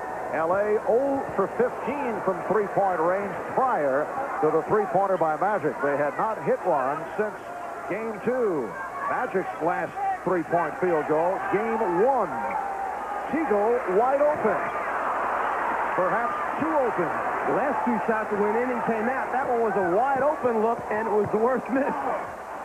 Michael Jordan will go to the free throw line. As Terry Teagle has committed his 4th. Well, Jordan knows that if he can put the 4th on Teagle, that's one of the offensive threats out of the game. He goes right at it, takes it off the dribble. 4th foul on Teagle. Tony Smith, the rookie from Marquette, will come on for Terry Teagle. Smith played 11 minutes in the first half and hit 3 for 3 from the field. 15 points for Jordan. So Teagle sits down 4 for 8 from the floor for 9 points. Michael Jordan seeking his 16th point. Magic Johnson 13 points, 11 assists, 6 rebounds. The Bulls have taken a 6-point lead. It is their biggest lead of the game. Divac, Perkins, and Green up front. Smith and Johnson in the backcourt. Sam Perkins to the foul line. Scottie Pippen raising his hand, and he is called for his first. Bulls changing up their defensive tactics. Instead of playing behind Perkins, staying in front of him, all the time staying in front, forcing the lob pass, and then relying on the weak side help or rotation from away from the basketball to stop the score. It has been another quiet evening for Sam Perkins. 1 for 15 in game number 4 on Sunday. He's 1 for 4 thus far tonight. And 3 out of 3 from the line. But one of the differences between Perkins and the post-up people for the Bulls, he kind of meanders across the lane, allows Chicago to put a body on him and ride him out of his good position, whereas the Bulls flash and get there quickly.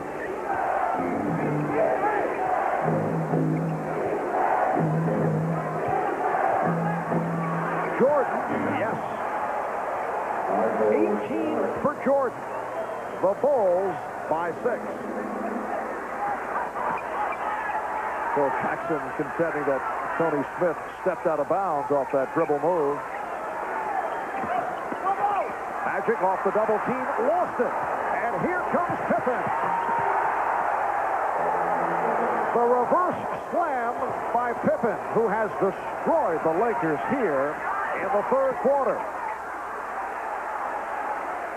There's a scrambling Bulls defense making things happen from the weak side or blind side where Magic can't see. When they turn him, Pippen's coming. The result, another easy 2 points. Scottie Pippen with 10 of his 21 here in the third. The Bulls in the midst of a 12-2 run. Perkins from downtown.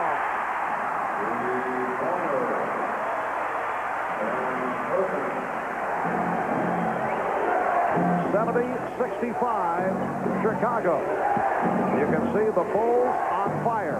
10 of 11 from the field. Pippen and Perkins on the rebound. This has been a pattern for Chicago right throughout the playoffs. Magic. That's the three-pointer.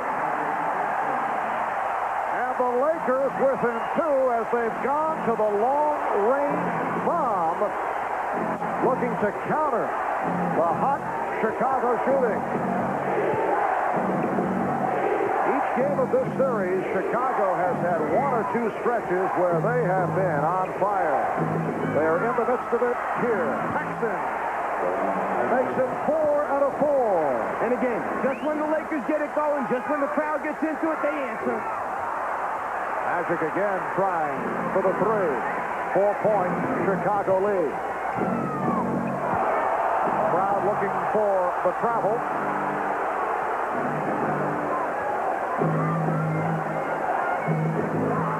Here's Jordan for Grant. And the foul committed by Divac. That is his second.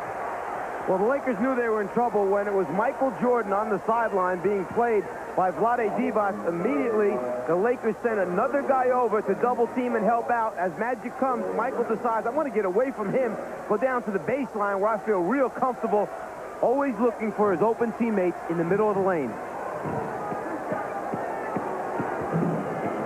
Horace Grant, 2 for 4 from the foul line.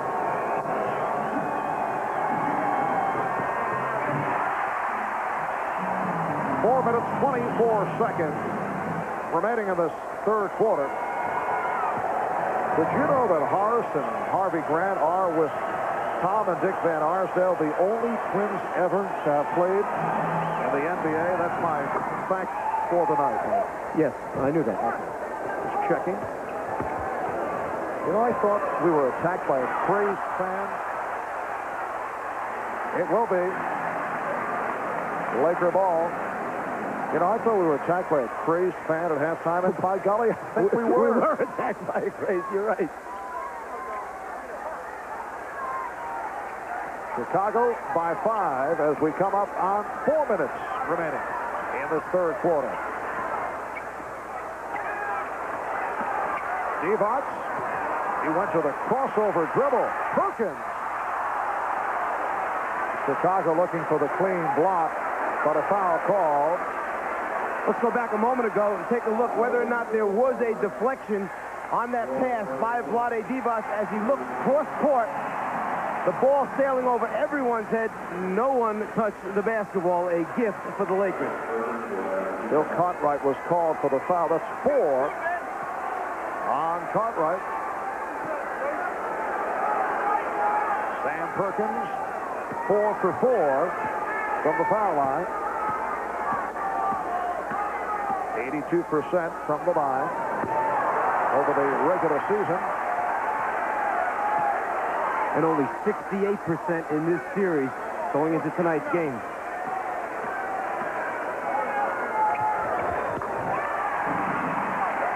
The Bulls 73, the Lakers 69.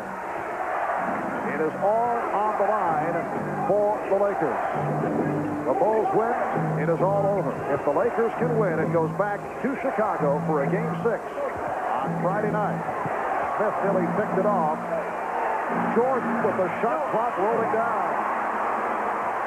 Magic fires for Smith. Good recovery. It counts.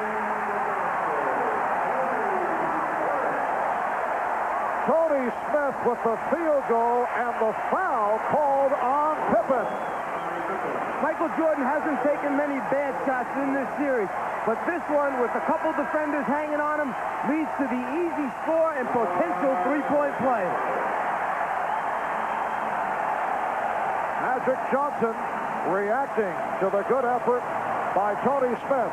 The Bulls call for time. They lead by 2. Yo, Mars Blackman, here with the lattice lamp. I am the genie on the lamp. I'm granting you just one wish. What should I wish for? Do you know? $1 million? Nah, tax problem. A new car? Can't drive. I got it. A boom! Look, Mom, I can fly. I like that, Genie. I am the greatest. For the past 2 years, more hardworking truck owners switched to Chevy than to any other truck. And now Chevy full-size pickup is America's best-selling truck. Number 1, for one simple reason. They work. The heartbeat of America. Today's number 1 truck is Chevrolet. We ask pasta lovers in Italian neighborhoods to try new microwave main meals from Chef Boyardee. These are absolutely good. Absolutely. It's delicioso. That's right. Try a little more. The more you put them out, the better they taste. Got tomato? Got meat. Little onion in here. Very good. Well, you put onion in it. You have to put onion in it. What's the matter with you? Very delicious. But my wife's comes first. I'm surprised it's Chef Boyardee. New main meals from Chef Boyardee. Simply Italian. Simply terrific. Very close to Italian.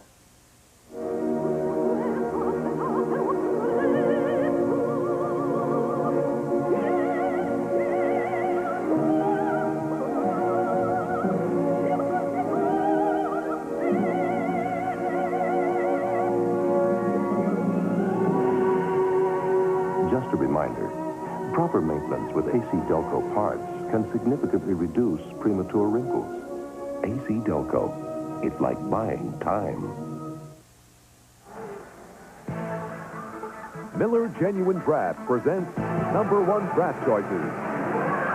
Tonight's Miller number 1 draft pick is Michael Jordan of the Chicago Bulls. The one-time North Carolina Tar Heel was the 3rd player selected in the 1984 college draft behind Hakeem Olajuwon and Sam Bowie.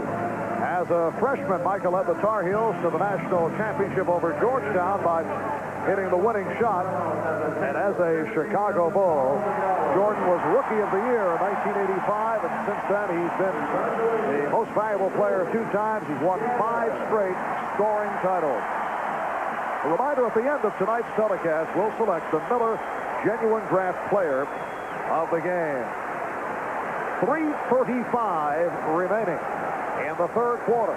The Bulls lead the Lakers 73-71, and Tony Smith will go to the foul line, hoping to complete a three-point play. That lead pass for Magic Johnson accounted for his 13th assist. Tony Smith has done the job off the bench. 9 points for Smith. The Bulls now lead it by 1. Jordan and Paxson in the backcourt. Will Perdue has replaced Bill Cartwright. He is up front, along with Grant and Pippen. Good double team. Campbell over to help. Here is Pippen. Scottie Pippen has 23, and the Bulls lead 75-72. Michael Jordan always seems to get that good look at the floor to find the open player, whether it's in the lane or entirely on the other side of the floor. Traveling violation on Smith.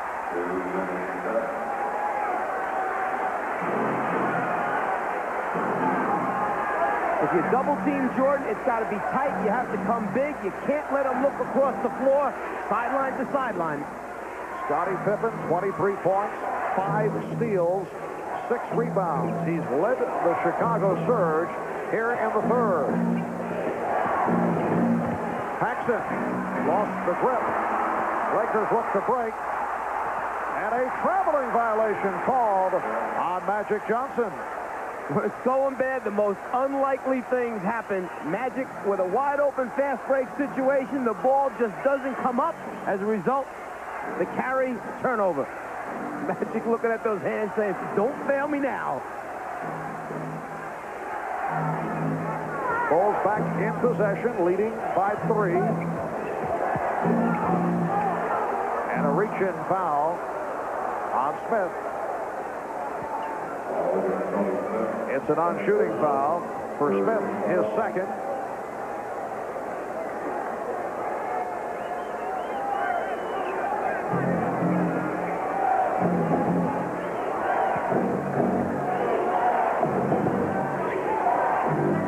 Pippen. Magic checking the floor for a fast break opportunity. And A.C. Green making the good catch to put it down. Back come the Bulls. And it will be Laker ball. Bulls trying to score right back at the Lakers after Magic measured this one up and laid it right on the money for AC. Bulls by 1. Chicago with his 14th turnover. Lakers have 16. Evots had it knocked away. Trying to get a little too fine with that pass attempt to Green. But the Lakers had all the spots filled. It was just a matter of finding the open guy and delivering. He held just a little bit too long. Eldon Campbell.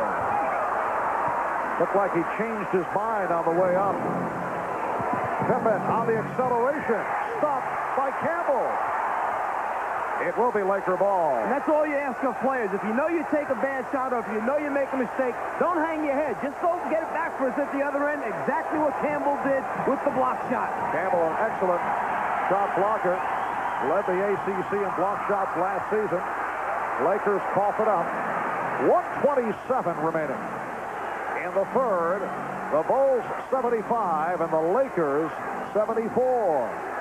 High number of turnovers for both clubs. In particular by the Bulls, who rarely are called for turnovers. And the foul called on the Lakers. That is their third team foul. It's on Campbell. When Michael goes baseline, the rest of the Lakers must come to help out because he either can finish by going underneath the rim or he has the great ability to pull it back, reverse dribble, and take it in the middle. Right there you can see he has collapsed the Laker defense where all 5 gold shirts are surrounding Jordan. The stat line on Michael Jordan, 7 for 14 from the field. Now 4 out of 5 from the foul line. Here's B.J. Armstrong replacing John Paxson.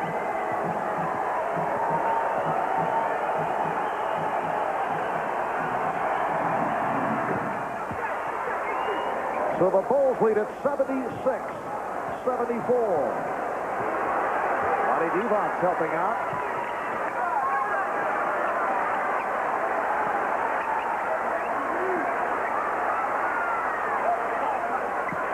Smith. Yes.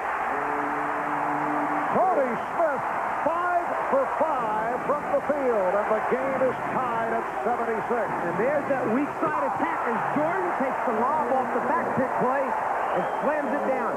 But going back to the Lakers, there's that weak side attack which has been missing. Get the ball out of the post and reverse it. The Bulls 78 and the Lakers 76. Time winding down in the third. Divac putting the move on Purdue. Campbell. Career high 15 for Eldon Campbell, and the game is tied at 78.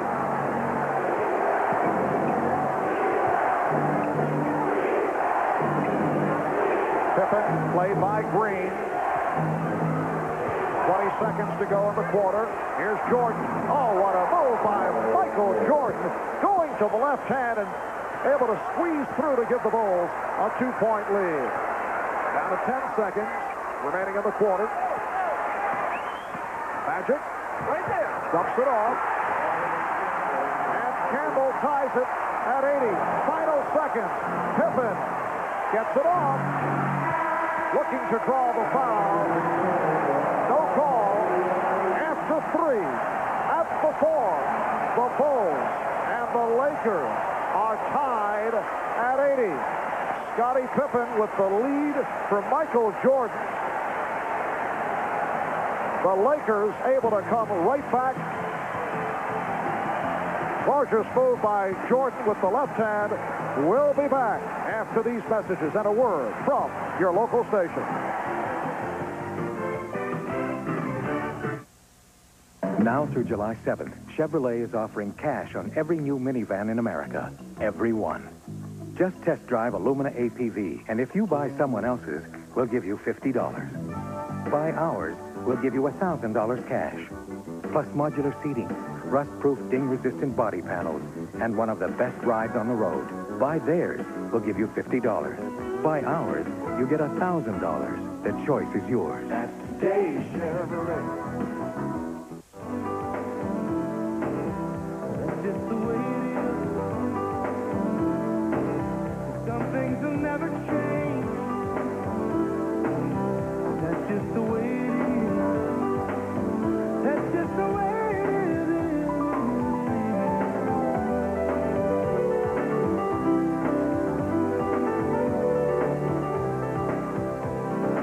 NBA action has always been fantastic.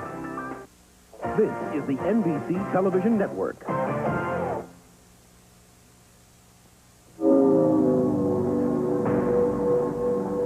There's something out there.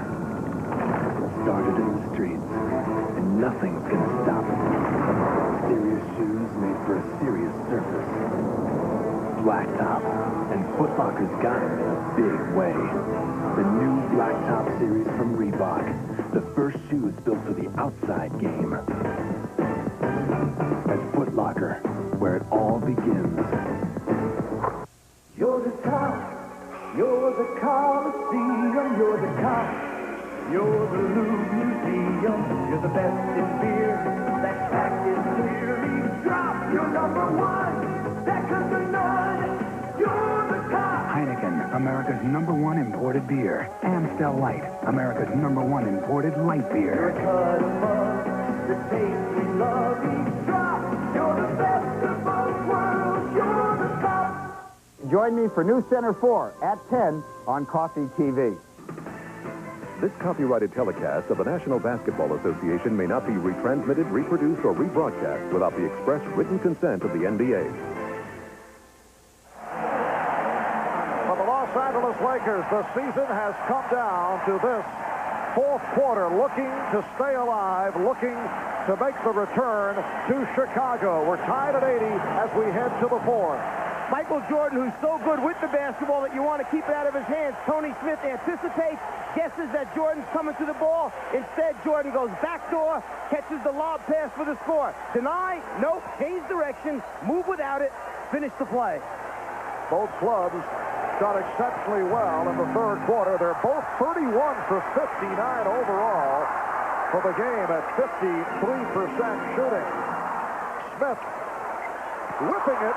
Green stepped out. And it will be Chicago ball. The Bulls 14 for 21 from the floor in the third for 67%. And the Lakers 11 for 19 shooting in the third. When the Lakers are trying to play pick and roll with Magic, you have to screen people. They've got to be solid screens. You can't miss the defender. B.J. Armstrong. And again, the Bulls get to the loose ball. Horace Grant from Scottie Pippen. Chicago leads by 2. The hustle, the athleticism gets you to the loose ball first.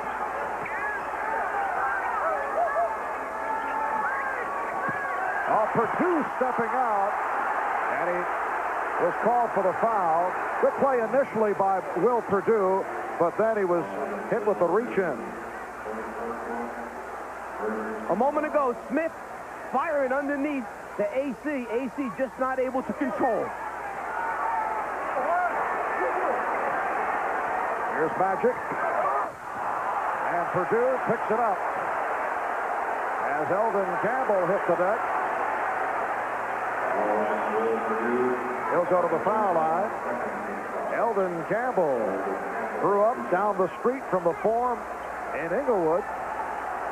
He says that his look scared off scouts, mistaking his stoic manner for lack of intensity, and that's why he lasted as long as he did late in the first round. I think there were a few more questions than that, than just his stoic expression. It was whether or not he was going to show up every night during the 82-game regular season. It's a long season in the NBA. There were many nights in college that he was missing from his collegiate team. Well, the expression gave off the feeling that he did not care at times, and he has played well in his first NBA season, has not received the playing time of the finals extensively until this evening. Here's Pippen, changed his mind. Grant had it knocked away by Campbell. Pippen, Scottie Pippen with 25 points. 12 of the 25 coming in the third quarter. The Bulls 84 and the Lakers 82. Lonnie Divac. And it will be Los Angeles ball. Last touch by Chicago. Chicago Bulls looking to make it a clean sweep here in L.A. Lakers have lost 4 straight games at home in the finals. They have dropped 2 straight to Detroit back in '89. A.C. Green has tied it at 84. So the 2 straight losses to Detroit, and they've lost 2 in a row to the Bulls coming into tonight. 2 minutes gone by in the fourth. Marv Albert, Mike Fratello, Ahmad Rashad, Steve Jones, Michael Jordan. Yes. He has 25. Chicago by 2. Once again, the Lakers looking to run. Off the out-of-bounds play, most people just content to get it in, but not Magic. Always looking for his teammates under the basket. Simple inbound pass turns into a great look and score. Pippen was called for that foul, and a timeout has been taken. What they won't do in commercials these days by Miller Lite. I mean, they resort to all sorts of tactics brainwash. Now, take Miller Lite six-pack. They would have you believe that it's America's favorite light beer because it has great Pilsner taste. Gonna love it. Well, at the same time, they try to convince you that it's because it's less filling. Tastes great. I mean, come on, by Miller Lite. What do they take me for, Big Star? Seriously. Is Miller Lite America's favorite because it's less filling or tastes great? Yeah. Hi, your place. Would you like to join me for a light? Your treat, it's on me. Okay, but it's my treat. Oh, great. Okay. In Japan, where the luxury performance sedan has been revolutionized by Lexus and Infiniti, a new luxury performance sedan has just won Japan's highest honor. Introducing the new Diamante from Mitsubishi, Japan's car of the year. Mitsubishi. The word is getting around. Once he was programmed to destroy the future. Now his mission is to protect it. Arnold Schwarzenegger, Terminator 2, Judgment Day, rated R. Starts Wednesday, July 3rd at a theater near you. We're at the whole grain games where judges are watching as Wheaties dives into the bowl. It looks good. Yes, Wheaties scores a perfect 100% for whole grain. The other guys are packing it up. They can't match that. Our whole grain champion is Wheaties. The NBA on NBC is brought to you by Diamante, the new luxury performance sedan from Mitsubishi. By Miller Lite. Is it America's favorite light beer because it's less filling or tastes great? Yes. By the Prudential. Come to the companies of the Prudential and build your future on the rock. And by Delta Airlines. We love to fly, and it shows. Welcome back to the Forum in Inglewood, California. 9:51 remaining in the fourth quarter, and the Bulls lead the Lakers 86-84. The rookies, Eldon Campbell and Tony Smith. My apologies to Tony Campbell of the Minnesota T-Wolves, Mike. Eldon Campbell and Tony Smith have done the job off the bench.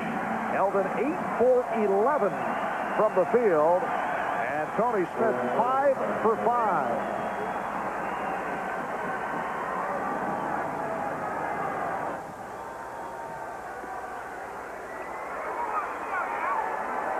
Laker ball. They are down by 2.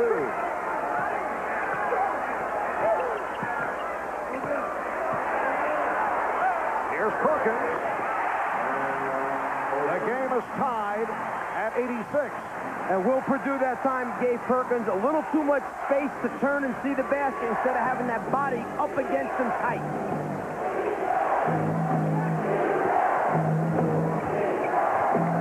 Michael Jordan with the open shot. And the loose ball foul called on Will Perdue. So he's picked up a quick 3. Came on for Bill Cartwright after Cartwright collected his 4th. Now Scott Williams will check in, replacing Will Perdue.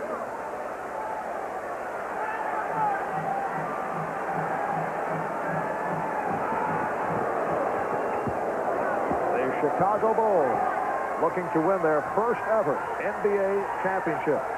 For the Lakers, it is their 9th appearance in the finals over the last 12 years, a remarkable record. Scott Williams called for the foul. And the Bulls piling the fouls up here. In the fourth quarter, they are already over the limit. Scott Williams hasn't earned enough stars or badges yet to be able to come in and double forearm a Sam Perkins in the low post. Bill Cartwright, perhaps it's okay. Scott Williams, no, not yet.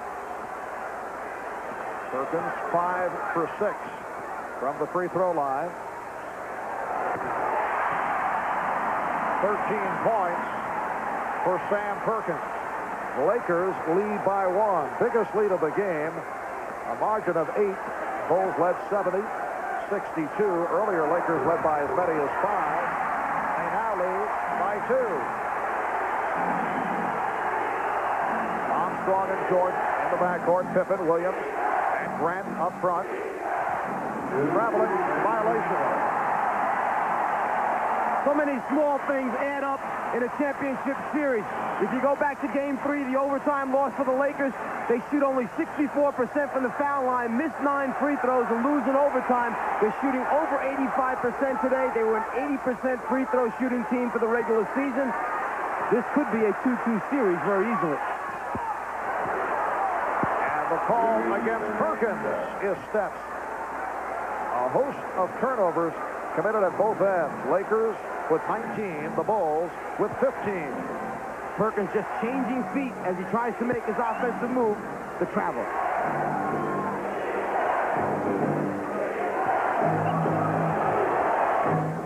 And the foul called on Smith. A stutter step move by Michael Jordan to set it up. Tony Smith called for his 3rd foul. And that's where Michael Jordan is the toughest to play, at the top of the circle with the basketball, because now he has both directions to go in, and he can pull the defense from each wing and find an open teammate. Tough to guard him one-on-one there. That was only the first team foul for the Lakers. A.C. Green with the rebound.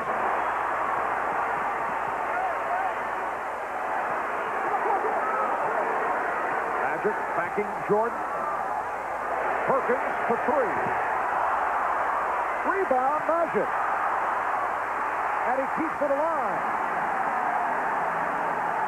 Here's Magic, rejected. And Armstrong's pass picked off.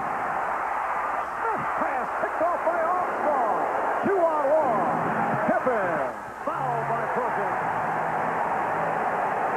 What a tremendous series of defensive plays by both teams.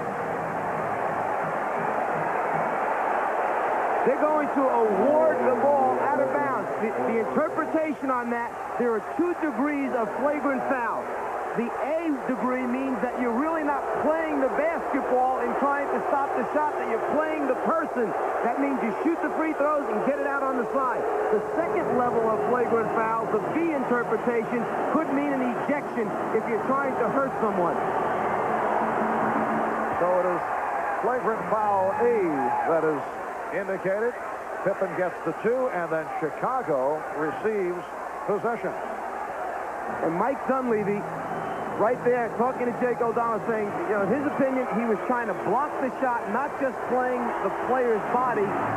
Mike Mathis, who made the call, the same official who made the call in Game 3, which the Lakers feel, rather it was Game 2, where the Lakers felt that it turned it around. Lakers and Bulls tied at 88. 7:40 remaining in the fourth. Now Campbell on Jordan. Went to the fadeaway. What a move by Michael Jordan. He has 27. So a 4-point play for Chicago to take a 2-point lead. And a foul. All shooting fouls right here. The Bulls are over the limit. Scott Williams collecting his second. Michael Jordan can sense that the crowd is in it, that the Lakers are in it. He's going to take it into his own hands. He starts actually in the middle of the lane and finishes up 4 feet outside the lane line on that shot. Tony Smith missing on his first. He was only 40 for 57 from the line during the season. 70% foul shooter. The Bulls 90 and the Lakers 89.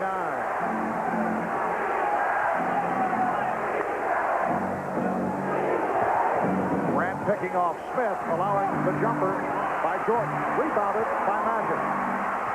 A lead for Green. AC Green beating Scottie Pippen, providing the Lakers with a 1-point lead. It's just knowing the guy that you're passing the ball to, what his ability is to catch it, and how high he can get up. 13 for Green. Jordan. He was stopped by Campbell.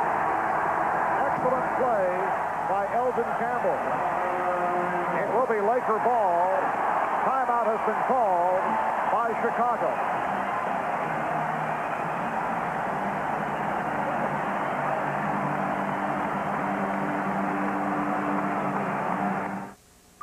Ever since Mitsubishi Motors began 75 years ago, the diamond has been used as the unbending guiding principle of Mitsubishi quality.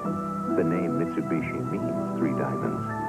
Now, for its diamond anniversary, Mitsubishi proudly introduces the Diamante, a new luxury performance sedan that is brilliant in every facet. The new Diamante from Mitsubishi. The word is getting around. Want to play rock and roll tennis?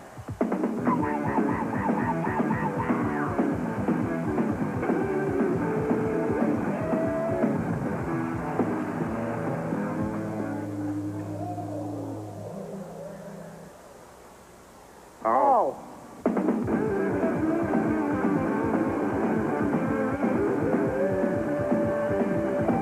That was weird.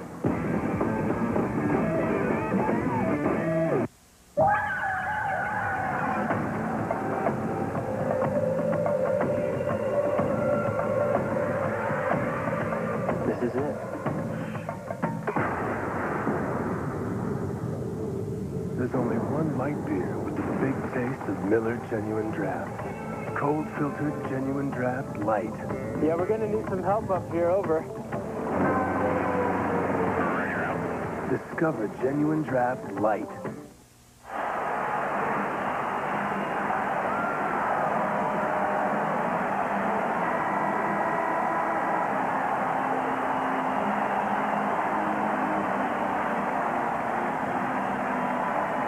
Well, the Forum is rocking. The Lakers lead the Bulls 91-90. Let's go over to Steve Jones. Remember, 4:46 to go in the first game back here at the Forum. They played that song, We Love L.A. That song, since I have been coming to the Forum, has been the kiss of death for the Los Angeles Lakers. They got a 1-point advantage right now, and they hope that that song does not show up tonight. Back to you, Marv. An ominous note from Steve. With 6:47 remaining in the fourth quarter. Magic Johnson working against Michael Jordan. Magic with 16 points, 18 assists. Campbell! Now, did that go in from Magic, or was it Campbell? Phil Jackson complaining to the official that the ball actually was going in the cylinder and Campbell reached up and touched it. It should be waved off in his opinion. Keep an eye now. If the ball is in the cylinder when Campbell touches it, no basket. Again, a look from a different angle. The ball, the cylinder, and when Campbell touches it, from that angle, it almost looks like he does guide it into the basket. Does he touch before it gets to the cylinder? I say good basket. Now, the officials discussing it, they do not have the luxury of the replay. From our angle here at midcourt, at first it appeared that Magic did shoot it and drilled it home with Campbell guiding it in. Then you look at the replay, I agree with your opinion. Remember, if Campbell touches the ball before it gets in that cylinder, then it's a good basket. As Elvin goes up, the ball's outside the cylinder. There's the touch, and then he guides it in.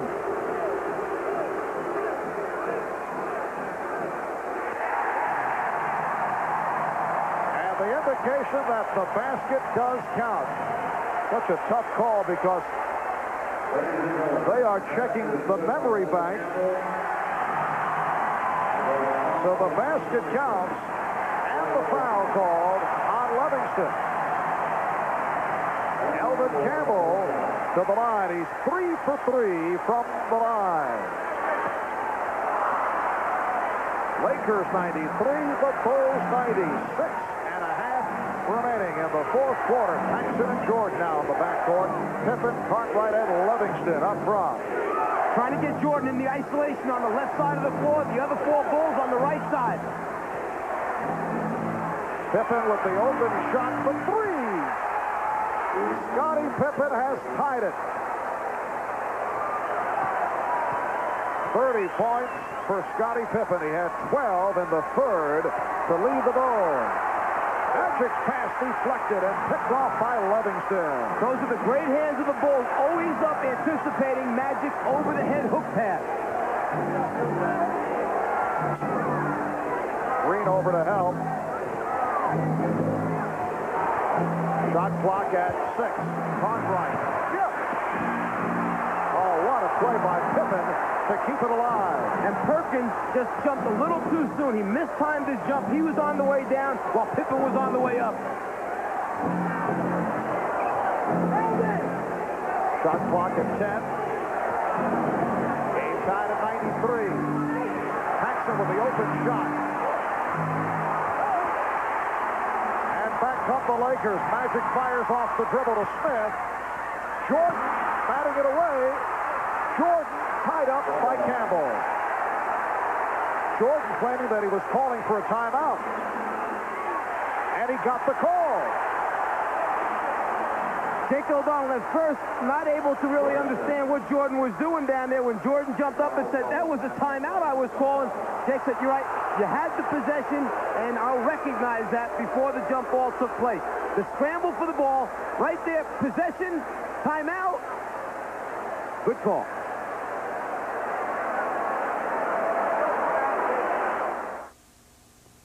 If your sporty car doesn't feel so sporty anymore, you need a change. By the team, the B.F. Goodrich Tire Team. They'll put on B.F. Goodrich TA Performance tires. Tires designed just for your sporty car. It's a whole new level of performance. Feel the difference. See the B.F. Goodrich Tire Team if they don't see you first. For 75 years, Mitsubishi Motors' diamond emblem has symbolized its unbending standard of quality. Introducing the highest expression of that standard, the Diamante, where meticulous design and craftsmanship lead to extraordinary comfort and driving pleasure. Diamante, the new luxury performance sedan from Mitsubishi. The word is getting around. Hey, Michael, you like lean beef? Oh, okay. How about fresh lettuce and tomatoes? I'll take that as a yes. All the trimmings? All right. What say we put it all on a toasted sesame seed bun? McDonald's calls it the new McLean Deluxe, Michael. It's 91% fat-free, 100% delicious. Say, Michael, can we get you one? Haha, true it is. McDonald's new McLean Deluxe, the official sandwich of the NBA. Hi, basketball fans. We're Mark and Brian from The Adventures of Mark and Brian, coming up this fall. We're going to do a bunch of really neat stunts, like we're going to swim with sharks, we're going to swing on the trapeze with the circus, in fact, soon we're going to go whitewater rafting in there. But our biggest stunt of all, we're going up against 60 Minutes on Sunday night.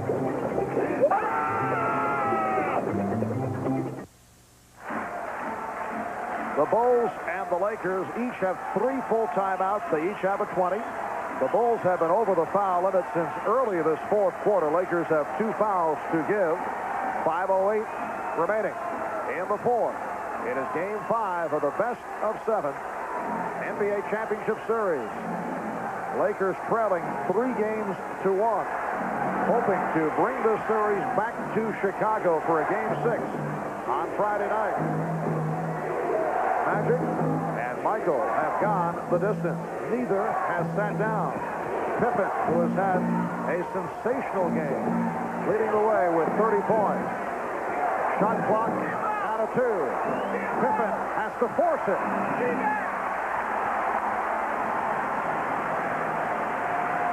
Bulls and Lakers tied at 93.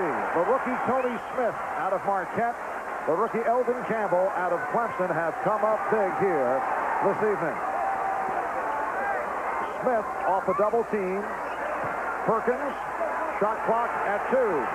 Smith has to fire. Jordan on the rebound. A poor job of screening out in front as Magic tried to come off the pick and roll. As a result, the defense is able to stay at home. Foul called on Smith. Keep a look at the top of the circle. This is supposed to be a pick and roll. You've got to screen Michael Jordan. You can't miss him. We call that screening air. As a result, Jordan never gets off of Magic. Foul on Smith is 4th. Lonnie Devon's returning. Eldon Campbell sitting down with 21 points. Caught right. Stopped by Devon. Paxson shooting. John Paxson gives the Bulls a 95-93 lead. Paxson is 5 for 7. He has 12 points. Open shot for Perkins. Cartwright on the rebound. Can't ask for much better look. 16-footer in the foul line area, wide open, no one playing. Paxson open again. John Paxson continues to provide the crushing shots. The Bulls 97, the Lakers 93, and the Lakers will talk it over. Timeout taken with 3:24 remaining in the fourth. I'm on my way. Boise? When your travel plans suddenly change, You gotta help me. I checked my case to Boston, now they want me in Boise. it's good to know Delta's got a team like Cumbus Walt, I need a recheck fast. to Price Blood sample case? to Morris number 0479. to Elder. I got it. Great job, Walt. No problem, Mr. DePrima. Thanks. Mr. Michael DePrima, please call your office. Walt? About that bag.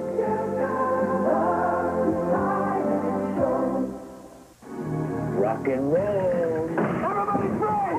100% pure action. 100% pure adventure. 100% pure excitement. 100% pure adrenaline. Patrick Swayze. Keanu Reeves. Point Break. Rated R. Starts Friday, July 12th at theaters everywhere. Jetson Cologne thinks the only thing that can beat one convertible is two. Now win his and her convertibles in Sexton's hard-to-resist sweepstakes. Every leading motor oil in America was tested against the world's toughest performance standards. One passed. Castrol GTX 20W50, engineered for today's smaller cars. They come from all corners of the globe, sharing one common vision, seeking one universal goal. For a summer fortnight, witness the brilliance of the world's great champions in the game's ultimate test of excellence. Wimbledon. Coverage begins June 29th on NBC.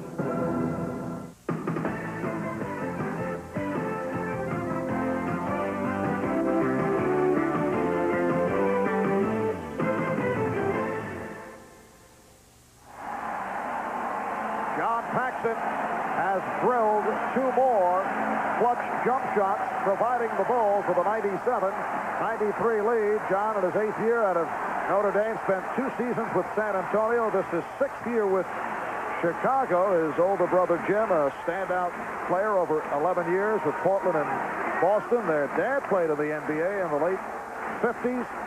He shot just under 55% during the regular season, and he's at 62+ for the final series. Yeah, and 44% from the three-point line, and only 41 as Sam Perkins misses on a three-point attempt.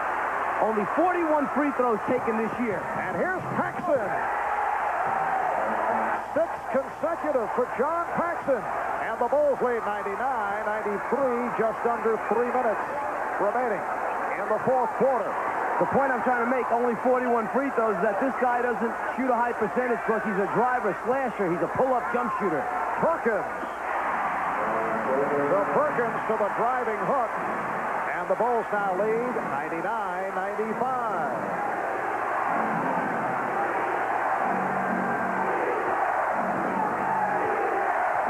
And a defense from this foreign crowd. Jordan with the crossover and the bucket.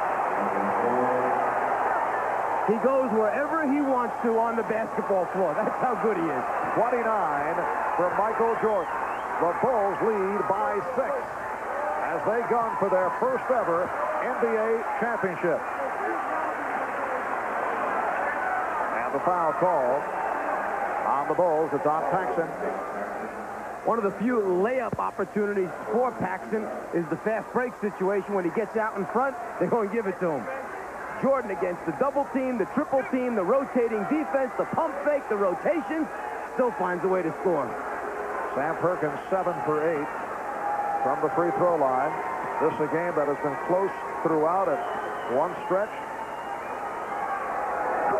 Chicago had an 8-point lead.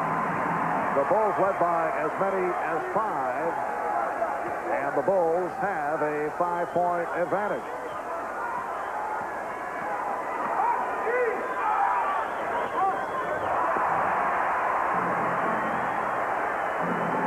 We're coming up on 2 minutes remaining in the fourth. Paxson open again. He has been unconscious. 18 for Paxson. He's hit 8 of 11 from the field. 7-point lead for Chicago. Perkins. It's been all Sam Perkins offensively. Cartwright called for his 5th. The Bulls execute their offense so well. A little scissor cut cross off the post. 2 defenders for the Lakers go to Jordan. Paxson wide open. The rest of the bench loves it. They execute their half-court offense as well as anyone in the league. Perkins 8 for 10 from the foul line. Lakers have hit 21 of 27 from the free throw line. Bulls lead 103-97. Since the 2-3-2 format was instituted, the team with the 4 home games, has won 9 out of 10 times, the exception of the Lakers over Boston in '85. But the Bulls, after losing the home court advantage, losing to the Lakers in Game 1, come back, tie the series, and they are trying to make it 3 out of 3 here in Los Angeles.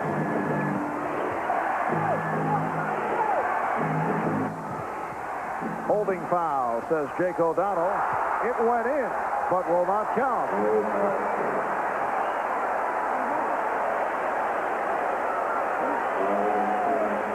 The 4th team foul committed by the Lakers, so it is a non-shooting affair.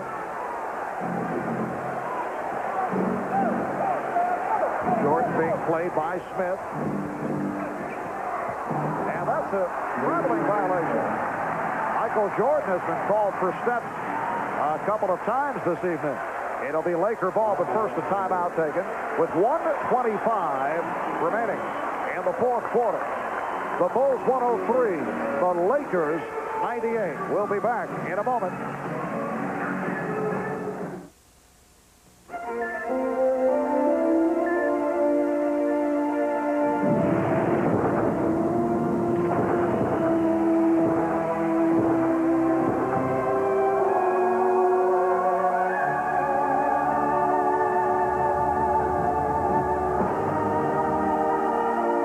When you're reaching for the refreshing, one-of-a-kind taste that's out of this world, you can't beat the real thing. In Japan, where the luxury performance sedan has been revolutionized by Lexus and Infiniti, a new luxury performance sedan has just won Japan's highest honor. Introducing the new Diamante from Mitsubishi, Japan's car of the year. Mitsubishi. The word is getting around.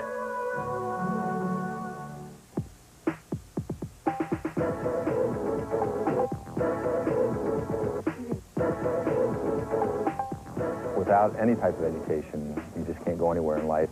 I've been lucky that I'm a professional basketball player, but I can honestly say with a high school education and a college education that I could be doing just about anything I want to do, and that's what's important. Stay in school. It's your best move. A message from Ronald McDonald Children's Charities, the NBA and its players. Seinfeld. What? I mean the show. Oh, I thought you meant me. So you don't know if I'm saying your name or the name of the show, because it's the same. That's right. Seinfeld. You want something? No. The name for fun is Seinfeld, Thursday on NBC. It has been a magnificent game for Magic Johnson. 16 points, 20 assists, 11 rebounds for a triple-double. And the Lakers have got excellent play off the bench from rookies Eldon Campbell and Tony Smith in the absence of the injured James Worthy and Byron Scott. But the Bulls of Michael Jordan, Scottie Pippen, and John Paxson have taken over here in the 4th quarter. Paxson scoring 8 of Chicago's last 10 points. Scottie Pippen with another superb performance, putting to rest the stigma of the well-publicized migraine headache of a year ago. Here's Perkins. Yes! And it counts! With a minute 13 remaining in the 4th quarter, the Bulls lead by 3, and Perkins will go to the line. The foul called on Paxson. Last thing you want to do is foul the shooter in this situation and give him an opportunity to make a three-pointer a different way.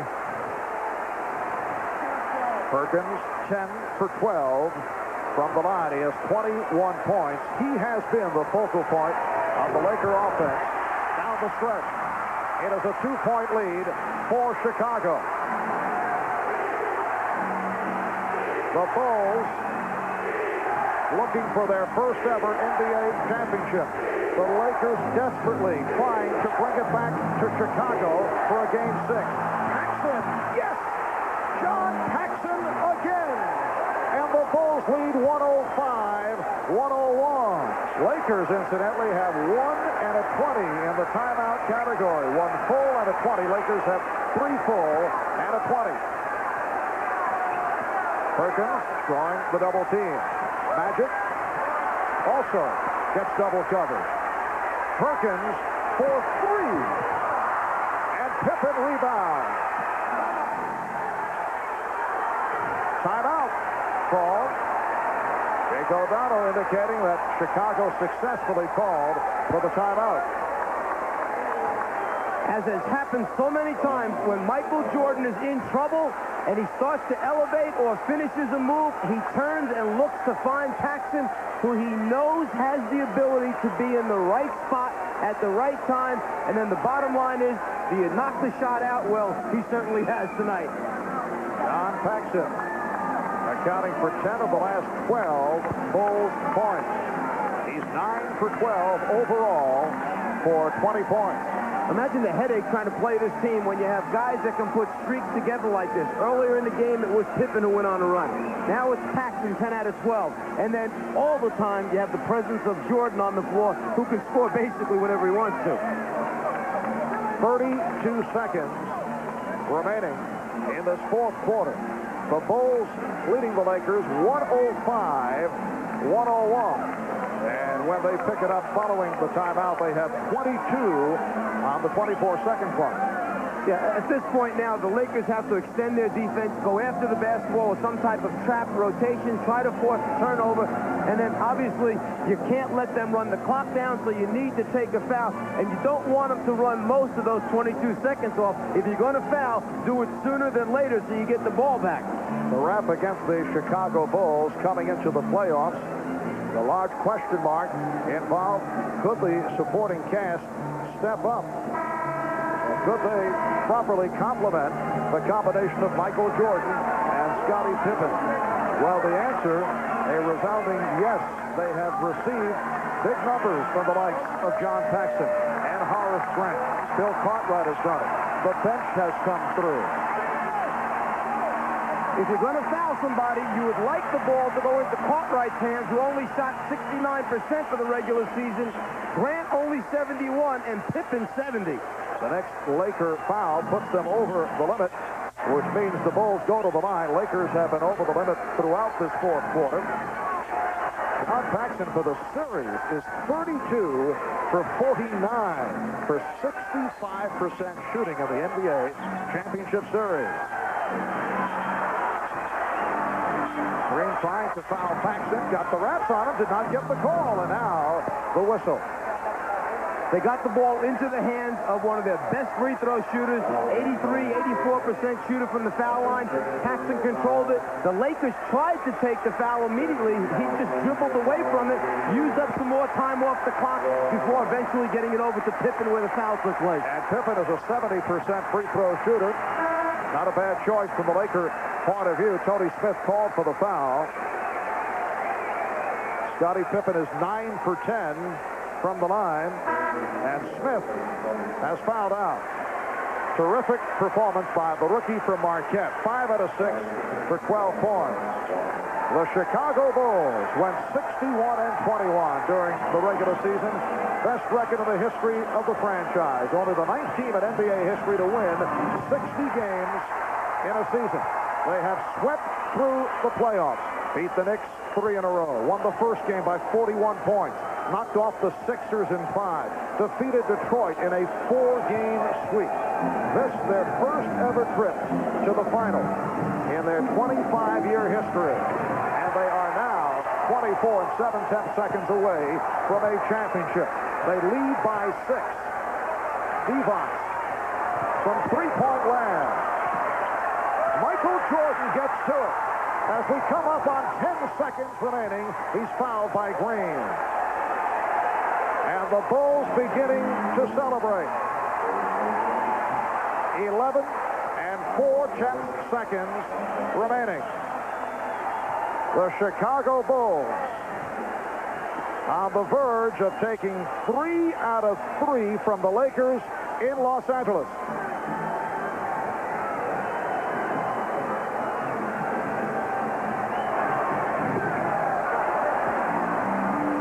Tonight's Miller Genuine Draft Player of the game, the man with the hot hand down the stretch, John Paxson, who ripped this game open. And on behalf of John, NBC, and Miller Genuine Draft, will donate $1,000 to the Thurgood Marshall Scholarship Fund. Michael Jordan with 30 points. The Bulls lead by 7. Final seconds, Magic's three-point attempt blocked. Pippen comes away with it. And the Chicago Bulls have won their first ever NBA championship.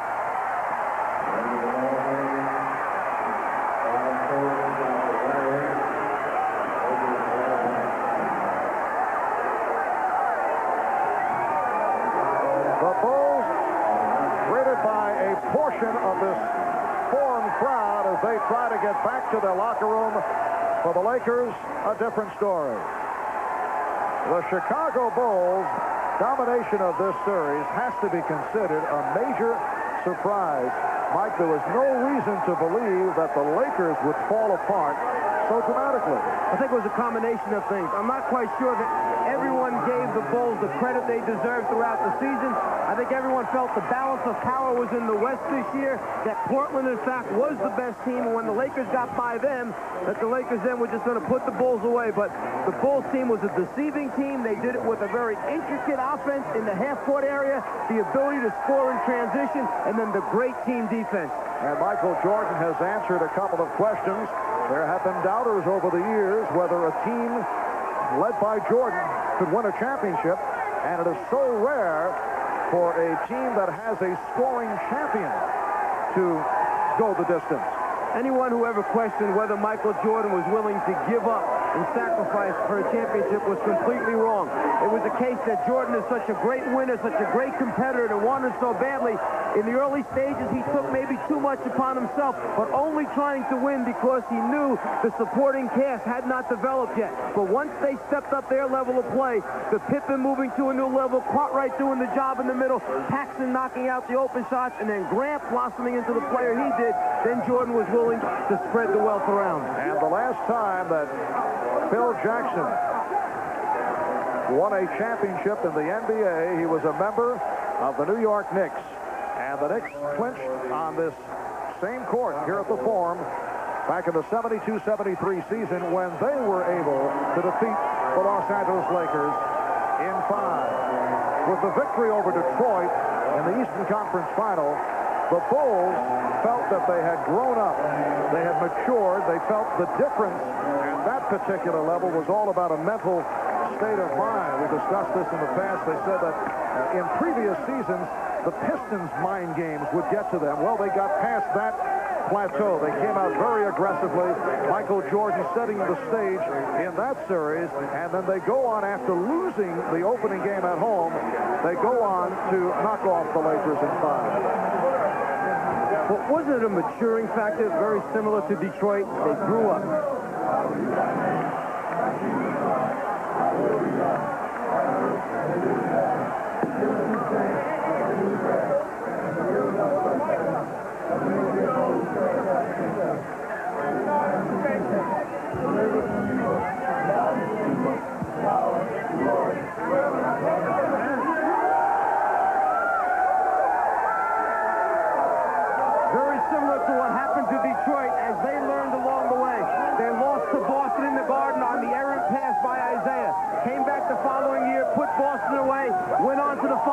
They lose to the Lakers, but learn a lesson. They come back and win 2 world championships back-to-back.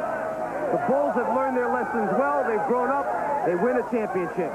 The celebration has begun in the Chicago locker room, and they are celebrating in Chicago as the Bulls take the Lakers in 5. The NBA on NBC is brought to you by cold-filtered Miller Genuine Draft, who salutes the hottest team in the NBA. So get out of the old, get into the cold. Miller Genuine Draft. It's cold filtered. That's how we keep our commitment to everyone who knows that draft beer is real beer, pure beer, the best beer. It's why so many people can enjoy a beer whose taste hasn't been changed by heat pasteurization, and why so many people are making a change of their own to the genuine draft. Get out of the old, get into the cold.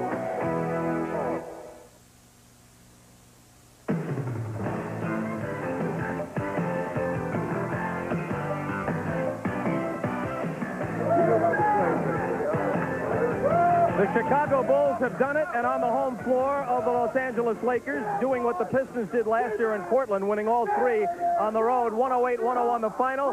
Here's Phil Jackson, the victorious coach, Jerry Reinsdorf, the principal owner, David Stern, the commissioner of the NBA, with the Larry O'Brien Trophy, emblematic of the championship. In comes the general manager, Jerry Krause. Commish, it's all yours. America was watching, and they saw two great teams. Congratulations to the Chicago Bulls and their great fans. Here it goes. Commissioner, thank you so much. I'm the least important guy here, but it's an honor to take this on behalf of a great organization and the wonderful fans of Chicago. A quick word from Phil Jackson. Amid the bedlam, you were part of Knicks championships. I don't think anyone can see us. I know they can't see me. Maybe they can see the top of your head. What does it mean to you, Phil?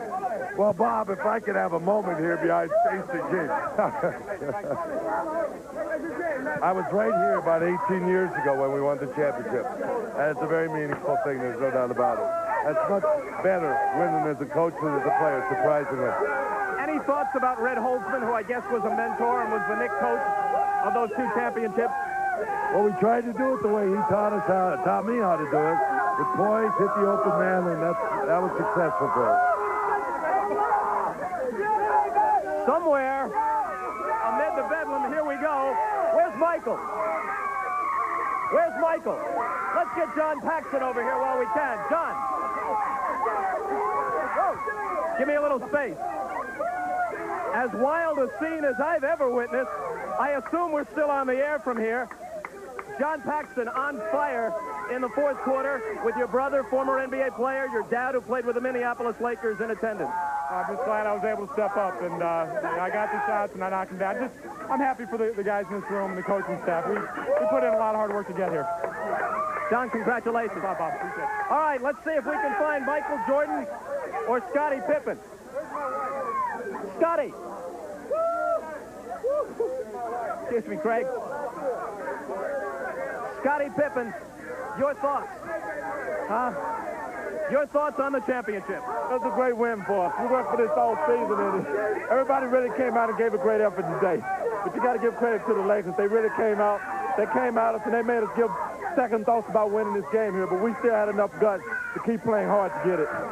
Your thoughts on your role defensively on Magic, that big switch before Game 2? Well, it's helped us out a lot. And I think Michael realized that by stepping up and putting a lot more pressure on Magic. And I think that's why Phil stuck with Michael, because he was able to put a lot more pressure than what he did in Game 1. Scottie, congratulations. Thanks a lot. Where's Michael?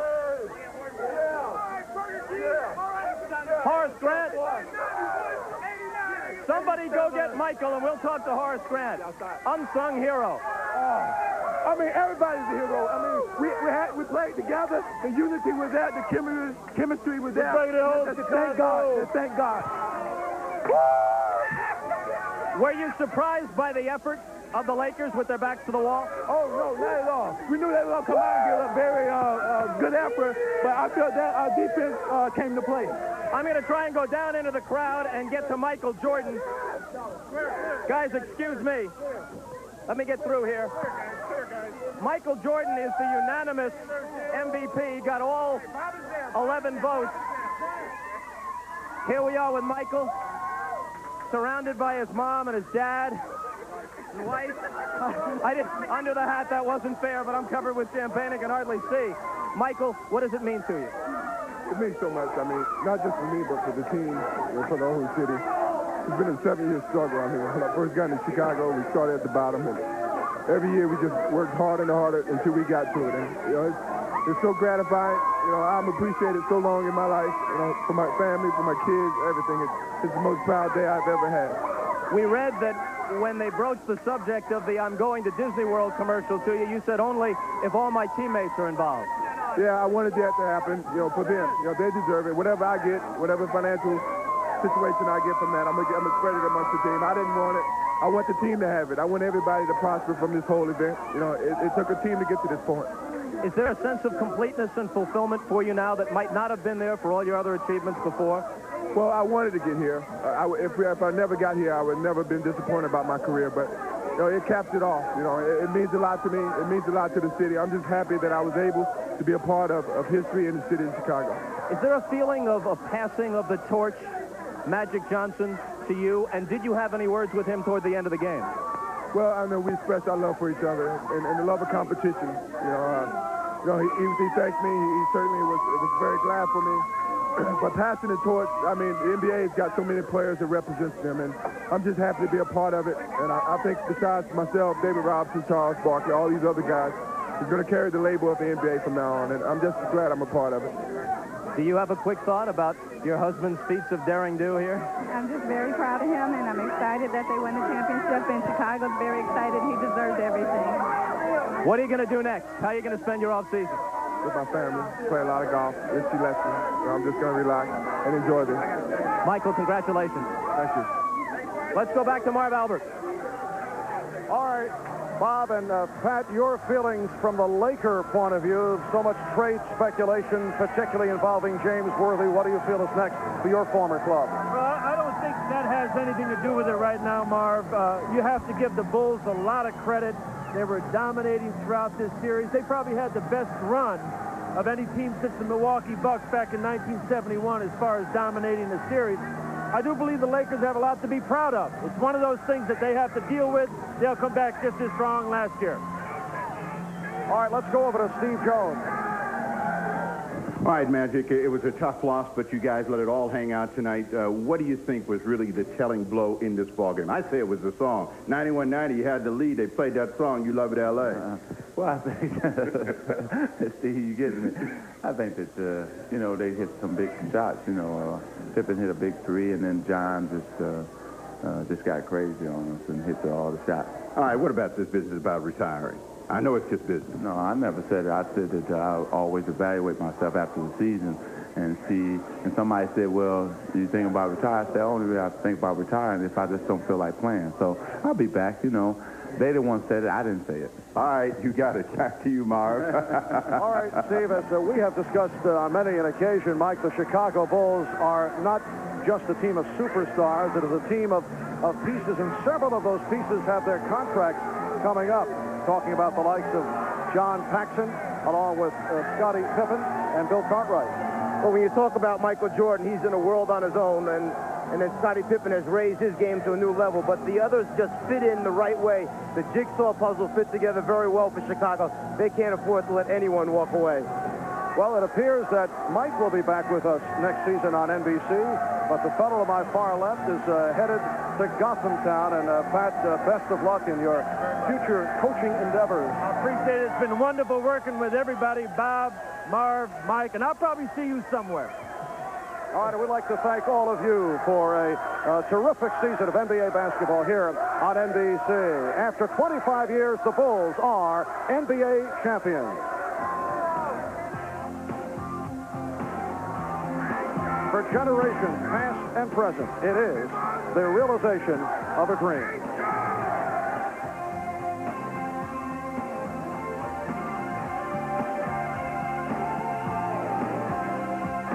Not so long ago, we were so insane.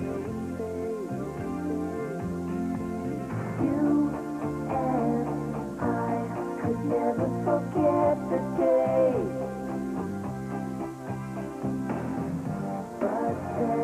The fire seemed to flicker. Cold wind came and it carried us away. But we'll get back someday.